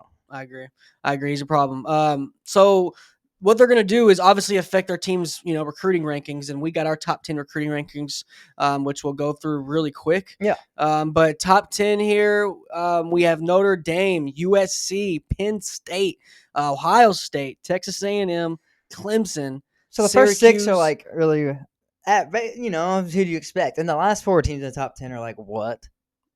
All right, pretty much. You agree with that? Like Syracuse, Illinois, Kansas, and Arizona State? Definitely. In the top 10 right now? No, definitely. I know it's definitely like you, bro. And then all these guys have really similar commits. We'll go ahead and get into them now. We'll start with number 1 and on who they got. So they have a bunch of commits, 15 total, and they're all just 4 stars. But 12 top 300 recruits. Right, okay. Commits right now. And the cycle's still early. They were able to get Aiden Pouncey, who was Florida favorite for a long time, and they got him out of Florida, state of Florida, one of the best safeties in the class. It's a great class so far, man. It's just depth, like you said. I mean, 15 4-stars already. Yeah. That's crazy. So many. And then they got defensive end Rodney Durham, running back Javian Osborne, safety Aiden Pouncey, running back Jonas Walton, linebacker Thomas Davis Jr., and then quarterback Noah Grubbs. I've seen film of Noah Grubbs. There's other guys even that ain't even not listed on here. Gregory Patrick was another offensive tackle they got another top 300 guy. So Notre Dame just continues to build through the trenches like they always have. It works for them. They always have. Zach Martin. Works for them. They're never going to lose more than 2 games a year, seemingly. Yeah, and then they get all that money from the conference. We'll see if I know they'll probably be – I don't know. I think they'll be one of the teams that say, hey, we don't want to get away from the NCAA because the NCAA lets us keep all this conference – quote-unquote money because they're not in one. So they keep all their media. They don't have to split it with anybody. So as much as I would like to see everyone break away, I would assume Notre Dame would be one of the few that want to maybe possibly stay.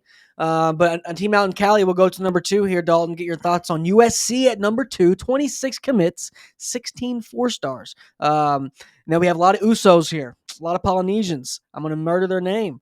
Kini or Kinie, Samoti. You got Topu on there. Yeah, Toapu, Deshaun Rideau, and Albert Hill. Great names here. From top to bottom, great names. And obviously, we can't forget our boy we saw, Jonas Williams, too. Jonas Williams, commit there for obviously USC, number 6th rated quarterback in the nation. True dual threat guy. But did not even make their top 6 of their recruits, so it's a loaded class and number 2 for a reason. Yeah, I mean, they were able to land a 4-star D-tackle out of Texas. Hard to do. Yeah. It's really hard to do. If you can get one to come all the way out to Cali, they usually don't leave home. They like to stay close to home, not because they're soft, not because they want to. They just know how good Texas football is in high school and in college. So why go anywhere? The top-ranked corner this year, too. And he didn't make the top 6. Oh, Ebert Hill. I was about to say, he didn't make the top 6. Their class is loaded. Number 1 corner in the class. They got Ebert Hill. Really like this class. 5 stars, there's not that many yet.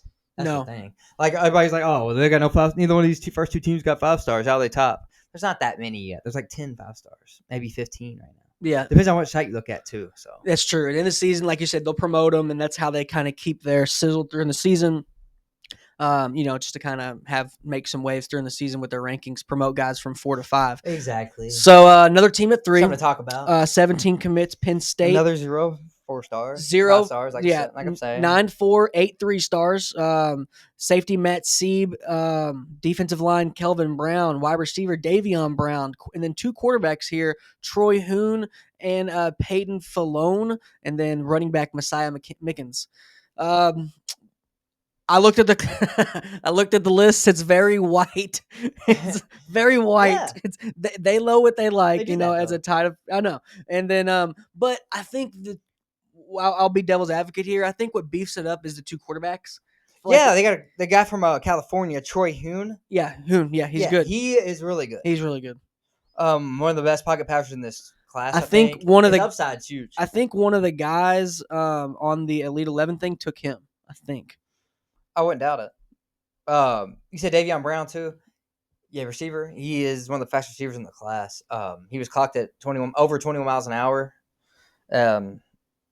In game. Jesus. So with his pads on and stuff. Jesus. So Darryon Brown reminds me of Darryon Brown. Oh, nice. For Kentucky to LSU. But with his speed, game-breaking ability, watch out for him returning kicks and punts, man, especially, even as a freshman. Now, obviously, these guys that won't be coming until next year, and Penn State's going to be making a national championship push this year. True. They made us look like a fool last year.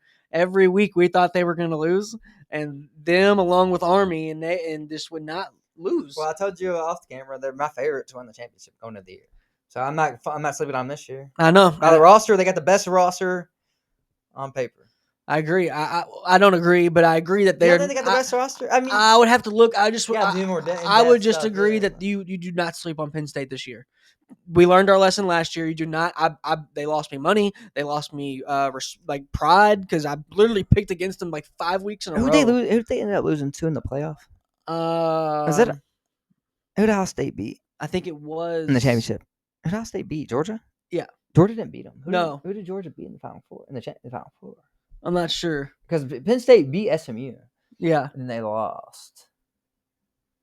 But yeah, we'll see. They're more than likely going to be in the playoff, but are they going to make another run? They lost Notre Dame. I don't know if they're going to make a run. We'll see. But they need good matchups. Notre Dame's a bad matchup. Yeah, they play the same as them, but that's they're better coached. I think Freeman's a better coach than Franklin. You're right. They do need a good matchups to win. So I agree. We'll go to the next team. Aller is the most overrated quarterback in the country too. It means he's not the most overrated. No, he is. I agree. I think the talent, him. That don't mean nothing. Him and Julian Sayin. With this one, the quarterback on this next team, right the Ohio State quarterback. I just think he's not going to live up. I'm calling it now. He's not going to live up to it. Productive snaps yet. I'm just calling it. He's not going to live up to it. Oh, it's hard to. He's not going to. I mean, if is he better than Kyle McCord? Probably not, right? So it's like, and Kyle McCord, Howard wasn't better either. I know. I agree. I didn't say. Ohio State would have won the ship. I didn't say that. I'm just saying. Oh yeah. I don't. Will Howard does. I can't believe he got drafted that high. He wasn't even drafted high. I know. I don't think he should have been drafted. I'm just saying McCord would have won a ship this year at Ohio State too. That's my 2 cents. Oh yeah, that's how loaded they were. They'd won either way. Yeah, they were loaded. But their recruiting class is also loaded. Chris Henry Jr. R.I.P. I don't know if anybody remembers watching him play, but I sure do. Cincinnati Bengal. Wide receiver 3 for them for a while. Carson Palmer throwing the ball. Was a beast when he's on the field. Rest in peace, Chris Henry. Yeah, for sure. Remember the day you passed, man. Crazy. But 2 5-stars. At least you got some 5 stars on here now. But the depth is just not as good as the first 3 classes, I don't think. So they get docked a little for that right now. But the top of their class, it's the best right now. The top, for sure. I mean, Chris Henry they always get the best receivers, man. Ryan Hartline. What a recruiter he is. He is good. Yeah, you're right. Why is he such a good recruiter?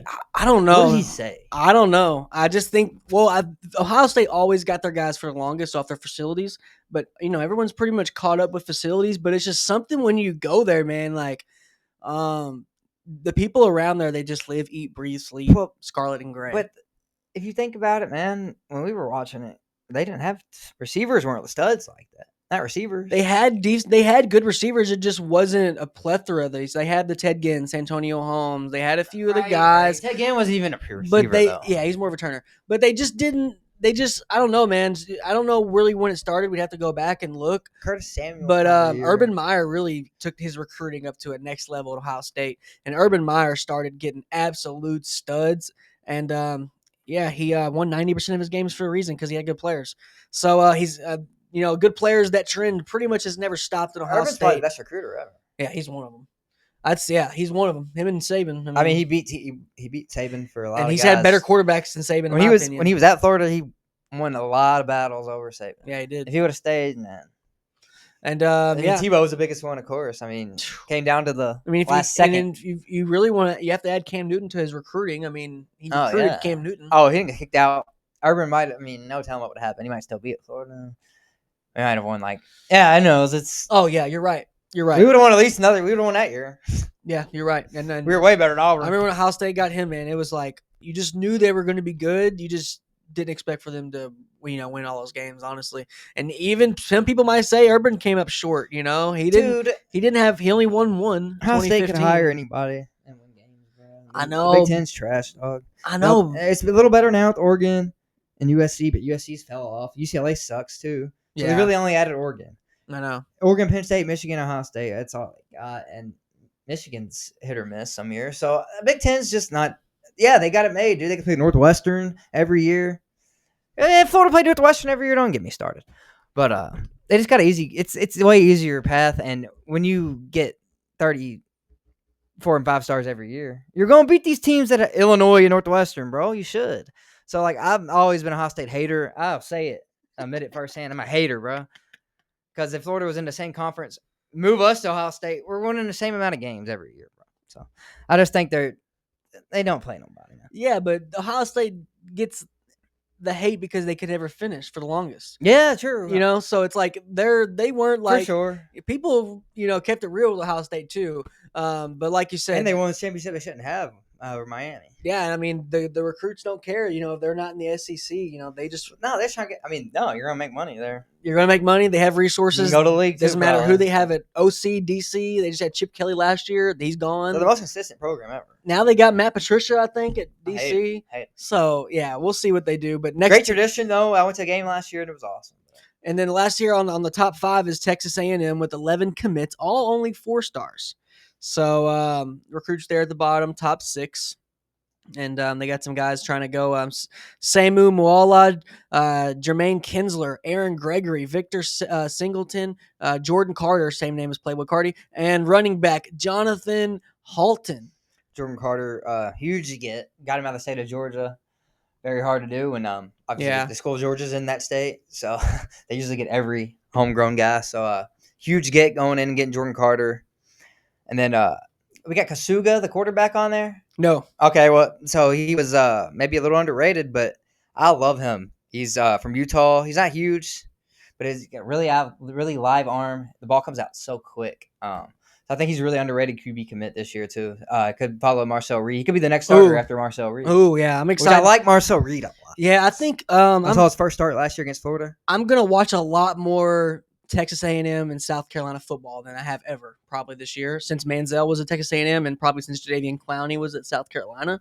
That's how good these teams are probably going to be this year. Maybe not that good, but just fun to watch. South Carolina probably. I don't think A&M's. South Carolina probably a little bit more, but I like Marcel Reed. We just seen. I like Marcel. We've seen Marcel Reed projected mock number 1 overall. What? Or was it Lenore Sellers? Yes. It was Sellers. But I was about to say, no, bro. but I've seen Marcel Reed projected very high. Very high. And I'm that not NFL saying I agree with it. I'm just saying it's going to make it interesting for them to watch for what happens. To me, he's an NFL guy. He's a college quarterback. Yeah. I'm not hating on that either. He's No, a great college quarterback, but I just don't think he's a starter in the NFL. Yeah, the college is the pros now, man. If you can start from 2 years at a P5, you're a beast. I mean, if you can start 2 years at a P5 conference, you're pretty much a pro-level quarterback. There's just not enough slots for you. Well, yeah. So there's only 20 good quarterbacks in the world at a time, though, really. So, to me, in my opinion, there's 20 good quarterbacks in the world. I think there's only there's only 20 good starters in the NFL. We only see 20. And then the backups come in and they suck. We only see 32. And the backups come in and they suck too. No, they're even worse usually.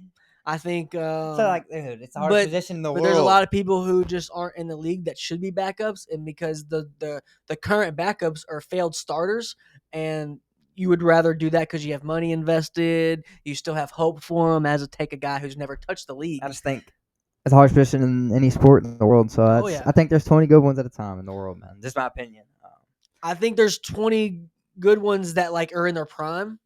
But there's not 20 good ones at it. I think there's maybe good ones that are 12 years old at the time. Yeah, there's 12 ones that are going to be good. Yeah, and they're going to be all the star level. But I kind of agree with you. That's why UFL and XFL don't work. The quarterback play is terrible, but bro. They don't emphasize quarterback play. They just run the ball. Well, right, because they can't, and that's why nobody watches it. I think they do just to try to. I don't know. I'll watch it. The quarterback plays terrible. But I mean, hey, they say Max Duggan's chewing it in USFL. Right, and he couldn't even make the practice squad. I know, NFL, bro. But is it telling me because the NFL is stupid, or is it because they have Stafford and Jimmy G on salary? Is it the Chargers? Oh, he could have been a backup. Was he? I thought he went on the Rams. Stetson Bennett was on the Rams. Chargers. I'm thinking Stetson Chargers Bennett. drafted Duggan. I'm thinking Stetson Bennett. He could have been a backup. They had Easton Stick. He could have been Easton Stick out. Jesus. I don't know. So you can't be Easton Stick out. Look, I mean, I know you're always been one of those guys, which I'll respect it. You just like the score quarterback. Yeah, love him. But I think you just like them more than they're good. Like Chad Kelly would not be a starter right now. He would suck. Yes, he would. A starter. Oh, yes, he would. He would throw 25 picks. No. I think. No, he's better. Who's better than Chad Kelly? Yeah, this starts. Trevor Lawrence. That's a take. Hey, that's why we have this show, man. We're here for bold takes. He is better than Trevor Lawrence. I don't like Trevor Lawrence at all. I think he's overrated. But Chad Kelly's better. Like I said, Hennigan might take his job. Chad Kelly is better than Trevor Lawrence. All right, fair enough. And he's better. Okay, I got no proof to back. He's better than Mason Rudolph. Okay, I'll give you that. I'll give you that. And right now, Mason Rudolph is a starter right now. You're right. I'll give you that one. He is better than one starter in the league. Mason Rudolph is absolute trash. I'm trying to tell you, bro. A lot of it's politics, and the only reason Mason Rudolph is in there for why? Because he shouldn't even be in the league. Because they're comfortable with him. Almost got his head bashed. Because they're comfortable. Racist guy. Yeah, he's crazy. Calling people the N-word. I mean, you got to think. I mean, there's so many good quarterbacks. They weren't in the league just because they didn't. A lot of them, honestly, is their college coaches effed them, and they didn't run anything to help them. Jackson Dart is just so good that he overcame that. But there's a lot of quarterbacks that just aren't on Jackson Dart's Dart's been level. Crazy in practices. I love him, and I love Jackson Dart. So let's go ahead and finish this list here. We only got a few more. We got 6. Is this the next one? I'm very surprised Clemson's on this list. Really? 10 5-star? Well, they also get a lot of white boys. That's how they do it. It's a lot of white boys. But that's how they make their teams good, though. They recruit. So you know what I mean? Like, they don't use the portal that much. So I don't think it's too surprising, in my opinion, because this is how Dabo makes his teams good. Yeah. This is the first year he ever went to the portal. He only got 2 or 3 guys. Will Help. That's true. Will Help was a huge pickup, though, from Purdue. Yes. Yes. He's actually really good. But then the other guys they got were like low-key transfers from FCS schools and stuff. So he still ain't hitting it too hard, you know? Yeah. So this is what he relies on. I mean, he's going to have – this year probably he's going to have 3 first-round picks, right, in 2026. Probably. And he recruited all of them. And that's the best recruiter in the sport. Hey, that is a feat, and that's something you deserve credit for. He might not be the best coach. I don't like Dabo Swinney, but he deserves credit for that. He's not the best coach in the sport. He's the best recruiter right now. I will fight anybody about that. I think he's one of the only ones that stands on his values, and if you're not trying to be a Clemson guy, he's not sweating it. Exactly. And 10 5-star, 10 4-stars is a lot to show you in the cycle, especially for Clemson. Half of them might, like we said, a lot of them are going to end up being 5 stars. 2 or 3 of their 4 stars can end up being moved up, and then their class just jumps even more. So I really like what they're doing. Connor Salmon, great player, great receiver, man. I watched his film, and he's good. And Contavian Anderson at safety, Chancellor Barclay at O-line. I think he's going to be a tackle. Naeem Burrows at wide receiver. Caden Gernhardt and Grant Wise at offensive line. So beefy guys. There's even another guy we don't have on here, 4-star quarterback, Tate Reynolds at Arizona. I think he could start after Klubnik. I wouldn't doubt it. I mean, he likes to go with his homegrown guys. Exactly. And this guy, I'm skeptical on Klubnik. He's a true dual threat. I'm skeptical on Klubnik. Really? They're my preseason number 2. That's Meyer and Klubnik. What's your 2 favorite? Oh, I'm talking about quarterbacks. I thought you said Clemson. Oh, you said Klubnik. You're skeptical on. Yes. He reminds me of Jackson Dart. Maybe even a slightly more mobile. Did you see him last year? His running was crazy. If he adds that for a full season with his accuracy, he's really accurate too, man. I don't know. I really like this kid. He's made me a believer. Okay, but he's been touted. He's been touted big since me and you seen him take some. We saw him take some garbage snaps. Yeah, back down there. No, yeah, we saw him take some garbage snaps down when we went and seen him play. But I think he reminds me of Sam Levitt a lot. I think he's head and shoulders. I think he's a lot like. I think he's too close to Sam Levitt for me to be. I like Sam Levitt a lot too, but this guy's better, man. I don't know. I like him. Everyone's the board's gonna be fluid throughout the year, though. You know, he ain't set. I want to say, hey, I'll have my eye on him this year, but guess what? Everybody's gonna have their eye on him. This year. So, yeah. Everybody's gonna look at Klubnik and see. I wouldn't. My take isn't crazy. No, hell no. And the people. A lot of them have him as quarterback 1. Exactly. I do right now. Yeah. So okay. Preseason, he's not number 1, and then I haven't thought about number 2 yet. Really, we'll come out with one closer to the season, but. Okay, we'll go to 7 here. One, with 16 commits is Syracuse. Syracuse is a little bit rated a little bit lower on a couple of them, but tell me why you put Syracuse here. Now, see, I did a lot. I did a lot of. I was looking at a lot of things. I did see they were rated a little lower on some, but I also seen them ranked as high as 8 on some sources. So they're all over the place. But I went and did some digging, and I like the class. Jarius Rogers, defensive end out of Florida. Syracuse. Is a guy out of Florida, at 4-star. That's a huge get. That is true. He should have went to Florida. Yeah, it doesn't even sound right. Yeah, he should have went to Florida State or Miami. So that was a huge recruiting win. And a little bit of my recruiting rankings are how much better they're recruiting, like compared to how they're supposed to. You know what I mean? Yeah. Like expectations. Oh yeah. Syracuse expectations recruiting are down here. Fran Brown is chewing it, and they're recruiting like right here. Yeah, they are. They have been for a year. Maybe I left a couple other classes that are better, like, I don't know, maybe Florida State or Georgia, big programs. But in comparison to where they're supposed to be and where Syracuse is supposed to be, this would be like number 1 class for anybody else. And they loaded up in the transfer portal, too. So, I like Fran Brown's they're turning around like they were in the 90s, man. McNabb and Marvin Harrison. I like them. I'm a fan, and I think the more and more I look at the list and what they're doing, you're making more sense of like having them this high. And at this point, you can't doubt Syracuse scouting right now. You kind of have to let them prove you wrong. So yeah, I agree. I like them. It's 3 7. really good receivers in this class too. They were all under recruited because they're from Delaware. I looked them up from Delaware, but then they all got talent, man. One of them was 6'3". Did their old head coach become OC there or something? Who was he? One of the guys that? The other from Western Michigan. He gave up their They gave up their head coach to be an OC somewhere. Came from Western Michigan. But Delaware is going to be. His name. He had a funny name. And Delaware is going to be FBS this year. They're going to be in the Conference USA, I believe. Yeah. So that's going to be. I big, like this class for them, man. They're just building the foundation they started last year. And then rolls us on here to another team that we're not expected to see in a top 10 list on anything with football related is Kansas Jayhawks with another team. 16 is a magic number for a few of these teams. 16 players commit. I was about to say, at the end of the day, Kansas will not have a better class than Florida State, Georgia. But that's why we're doing this right now. Right. We're going to come back and do it a month from now, and then maybe another month from now. Yep. And then, we look at the rankings every month and how they change, how fluid they are.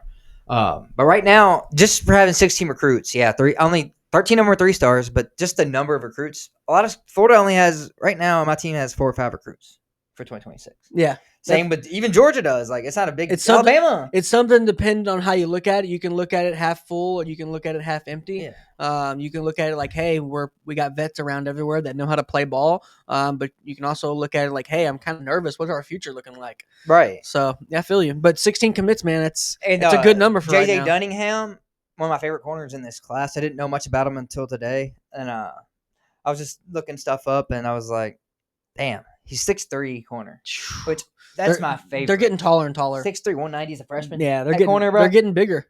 This guy's gonna be in the league. Like they're getting bigger, and receivers are getting littler. I'm calling it. JJ Dunningham will play in the NFL. Okay, love that. Because he's 6'3", 190. Hey, freshman. we might see him. He's a freshman. He was last year. He's coming in. He's coming in. He's not even coming in this year. Next year. Yeah. Right, next year. Right. He's already 6'3", 190. Right. So he might end up going into college 6'4", 200 at corner. Yeah, 2026. Yeah, that's crazy, man. It seems like so far, but it'll be just around the corner when these guys are in pads making plays. Now, it does, as a former corner, it does hurt. Sometimes it hurts to be long and lanky. You need to play the right system, I will say that. It's way better being in a zone system, or if you're playing man. Who's your all-time big, lanky corner ever? Big, lanky corner? So my favorite corner ever is Rios, but he's not in that category. Neither is Champ Bailey. Deion Sanders. The best corners haven't actually been, big. They've been more technique and athletic, but I'd say might have to go with Sherman. And I'm not even a huge Sherman fan, but if you're talking about big physical corners, the only ones that come into mind they're actually good that I just don't know because they were maybe good was him and the other one Jalen Ramsey. So yeah, I don't think he's touching Sherman. No. Like career wise, no. So yeah, Sherman's probably the best big guy, but like I said, a lot of that was the system. That system was great. Him and Brown on the outside and Chancellor and Earl Thomas. You can't replicate that. He always had so much hope over the top. That Legion of Boom was crazy, bro. Yeah, that secondary might be the best in history. Crazy. But like I said, JZ Dunnigan, I'm calling it now. Earl Thomas, bro. For 2029 class NFL draft, Dunnigan will be his name's gonna get called. We might see him at the Senior Bowl too in a couple years. Yeah, I was about to say, love it. I love that. Okay, so we're to 9, which is another team.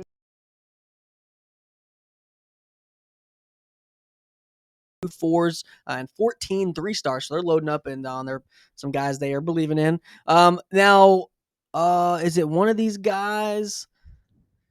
I think one of these guys that we've seen at one of the camps, all 22 camps, defensive end. He's going to Illinois. He's not on this list. Really? Yeah, but he's on this list. Parker Krim, defensive end. I remember that guy. Yeah. So we saw Parker Krim at the Massillon camp. So we see him up close, and he's a big D end with a lot of potential. Then there's a guy I seen today that they got, Tony Williams, not on this list. So that like I said, I'm naming guys on this list. You know how deep these classes really are. Yeah, because you put the top 6, right? Yeah, so just top 6 like in order. Yes. So I'm taking guys that are off the list. That tells you how deep these classes are. Tony Williams, the linebacker out of Florida. So like a lot of these guys, like the smaller programs on here, I got them on here because they're winning battles they usually don't.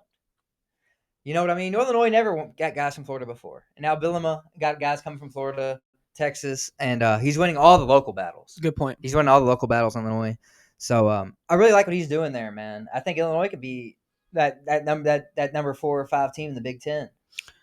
I agree. Like you said, Big Ten's thin. Behind the big teams. And that's what, maybe that what plays into my argument all the time while I'm beating the ACC drum so much. Yeah. Because the ACC is not too far behind the Big Ten. Obviously, they don't have the title contenders year in and year out, but it's just the top. Yeah. But if you give me an average, like if you have an ACC challenge Big Ten, ACC might win it. you just need to be more consistent. Florida State, Miami, and they should be. There's another team I was thinking of. Florida State, Miami need to be more consistent though. Then the ACC be up there. Clemson. They're not consistent. They're pretty consistent. That's what I'm saying. That's the only team that's consistent. Florida State goes 12-0 and then 1-12. You got to think. Okay, is SMU's brand new in the game? Yeah. Is SMU going to be good? And I think, so far, so good. Well, listen. So far, so good. Okay, that's a two-sided argument though. I think they're 1-for-1. I know, but that what I'm saying is it's a good argument for SMU. It's a bad argument for the conference. You let this team come in from a non-Power 5 conference in the first year and go play. I'm sorry, that's not a good look for your conference, bro. That's all I mean. I think it's good. It's a good team, though. I think it's good to have. Okay, I think it's good to have teams in the preseason of your conference have high expectations, right? And it's even better if the teams that you had high expectations, like it flip-flopped for the ACC, right? All the teams that we thought in the ACC were going to be good, Miami didn't make the playoff. We thought Miami was going to play off. Florida State was supposed to be good. They weren't good. Guess what? Who were good? Teams that were on the bottom of the ACC. So because it's showing, hey, these teams were good. They weren't as good as we thought, but these teams that we didn't even think were remotely good were actually good. I mean, I love SMU. I love them. Duke was Duke was another team that was good last year. But if you put SMU in the Big Ten or SEC, they're not SEC. This isn't SEC. I said Big Ten either. They're not comparable. The Big Ten and SEC is not comparable. At the top they were last year. At the top they were. No, not really. Not the full conference because even Vandy was good last year. But that's what I'm saying. If you put SMU, their record, they ain't gonna playoff though. Huh? They ain't gonna playoff last year. They no way. Well, I like SMU, but. Miami handed it to him. They had Miami handed it to him. They had like two. Miami was supposed to go. They only had two draftable players on their team. Well, yeah, I know. And one went 7th round. They were 6th and 7th round. Bryshawn Smith. Bryshawn went 7th. And we have interview with Bryshawn Smith on our page. Elijah Roberts went 6th round, but I'm just saying they weren't that good as they played. Lashley did a great job. He did. So that's a lot of credit to him. I'm not hating on him. It's a great coaching job. Mm-hmm. You did better than you're supposed to. But that's also twofold. Like some teams should have beat him that didn't. At Louisville should have beat them. They had more talent. Louisville should have beat them at Louisville. So I'm great just game. saying, Great game. Some teams that they beat teams that were supposed to beat that they weren't better than because ACC's not as prepared. It seems like they should not beat Louisville in Louisville last year. Louisville has the best running back duo in the country, probably. Duke Watson and Isaac Brown. Duke Watson averaged 9 yards a carry as a freshman last year. I know, it's crazy. On like 80 carries. I know. Duke Watson's insane. I know. And Isaac Brown's one getting the love, but I don't want to talk about Louisville no more. They suck. Okay, well, so shout out Jordan Jefferson. We'll go to the 10th and last team on our list. A-State, baby. A-State. They got Jake Fett at quarterback, who's an absolute dog. He is an Elite 11. He's a dog. These guys are not to be messed around with. Oh, Fetty's good. Yeah, he's good. He's good. Carday Mack at running back. Julian Hugo, Nayland Scott, Hayden Vercher, and Contavious Tisby. On offensive line there at the end of their top 6 recruits. Nayland Scott is going to be a problem, bro. He's 6'3", 210 already. Dude. Yeah, and as a junior in high school. Arizona State likes those big receivers, man. Yeah, Jordan Tyson, Elijah Badger came from there before he went to Florida. Jalen Strong back in the day. If anybody remembers Jalen Strong, I hope you do. He was a dog. They had the other big receiver that was a Nikhil Harry. No bust the Patriots first round. Yeah, they love the big guys. You're right, man. They do. So I think he could be a great fit there. Another team likes the big guys. Iowa State. They like the big receivers there. I love a big receiver, man. That's all I recruit on College Football 25. Big receivers, give it to me. So yeah, man, that is the list of top 10. We'll get the list here pulled up one more time just to go over it. But what are your thoughts overall on the top 10 recruiting? Give me some teams that you think might fall out of the top 10 and the teams that might go in. Kansas, probably we're going to fall out, man. They probably won't end up getting any 5 stars, you know. Mm-hmm. It's about this early in the class. There's just depth over stars right now. So they just have a lot of depth. Getting 16 pieces this early is great. So but, you know, recruiting's so fluid now. How many are actually going to end up on campus? I know. It's sad. So that's why we're going to do this in a month from now and get a new list together and see how many players decommitted and all that. It's a good idea. That's a good idea. I think that is a good idea and good idea to wrap it up. It's kind of a longer one than expected, but it's kind of what we expected when we have 25 quarterbacks to go over, but deservingly so because every single quarterback is you know, a project there and a diamond in the rough or a diamond, you know, with diamonds and light all over them. Yeah. And deservingly so. I don't think there's any quarterback in here that's overrated at all. Oh, no. At all. I really do believe that, and we wouldn't have put him on there if we thought that. So be on the lookout. We're gonna have an honorable mention list as well. D1 guys just didn't make the top 25, and some good guys that are gonna be not D1 but still balling. And we're going to have some other positions as well. Dalton's going to be helping out draft professors with their college scouting as well. So shout out to him shout out to draft professors. And we're going to really get a lot of get going here. We got Mark, going to get articles coming out here soon. Yeah. Probably we're going to be start streaming on X and on Twitter, I'd say in the next week or two. But we're just going to have to do some ramp up stuff and get ready. And you'll be able to catch us on another platform. But give us your thoughts, Dalton, on our top 10 there and our just overall here. This quarterback class 2026 is great. That's what I've seen because these guys are all underrated guys. Outside of 2 or 3 of them, like we said, getting heavily recruited. But a lot of them, some of them don't have offers yet. And everyone we put on there was a baller. So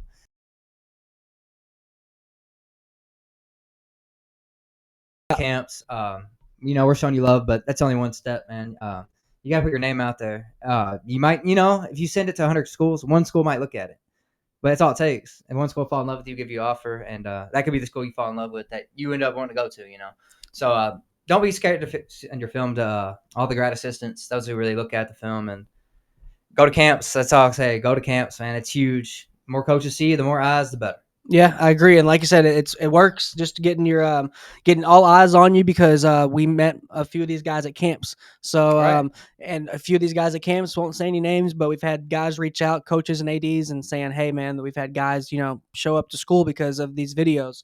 So we can't put you on a roster, but we can get you in front of eyes that can put you on a roster. Right. So with that, it's a good way to end it. Hopefully everyone's been rocking with us here. We're going to post Terry Walker interview, full interview separate, probably tomorrow on YouTube everywhere. And we'll have this video up as well. So everyone, you'll have a great rest of your week. Keep us on socials here. Our socials are in our bios. You can find us, follow us wherever you get your content. And we will see you all next week. Yep, sounds good. I'll see y'all later. All right, everyone. You'll have a great one. Good night.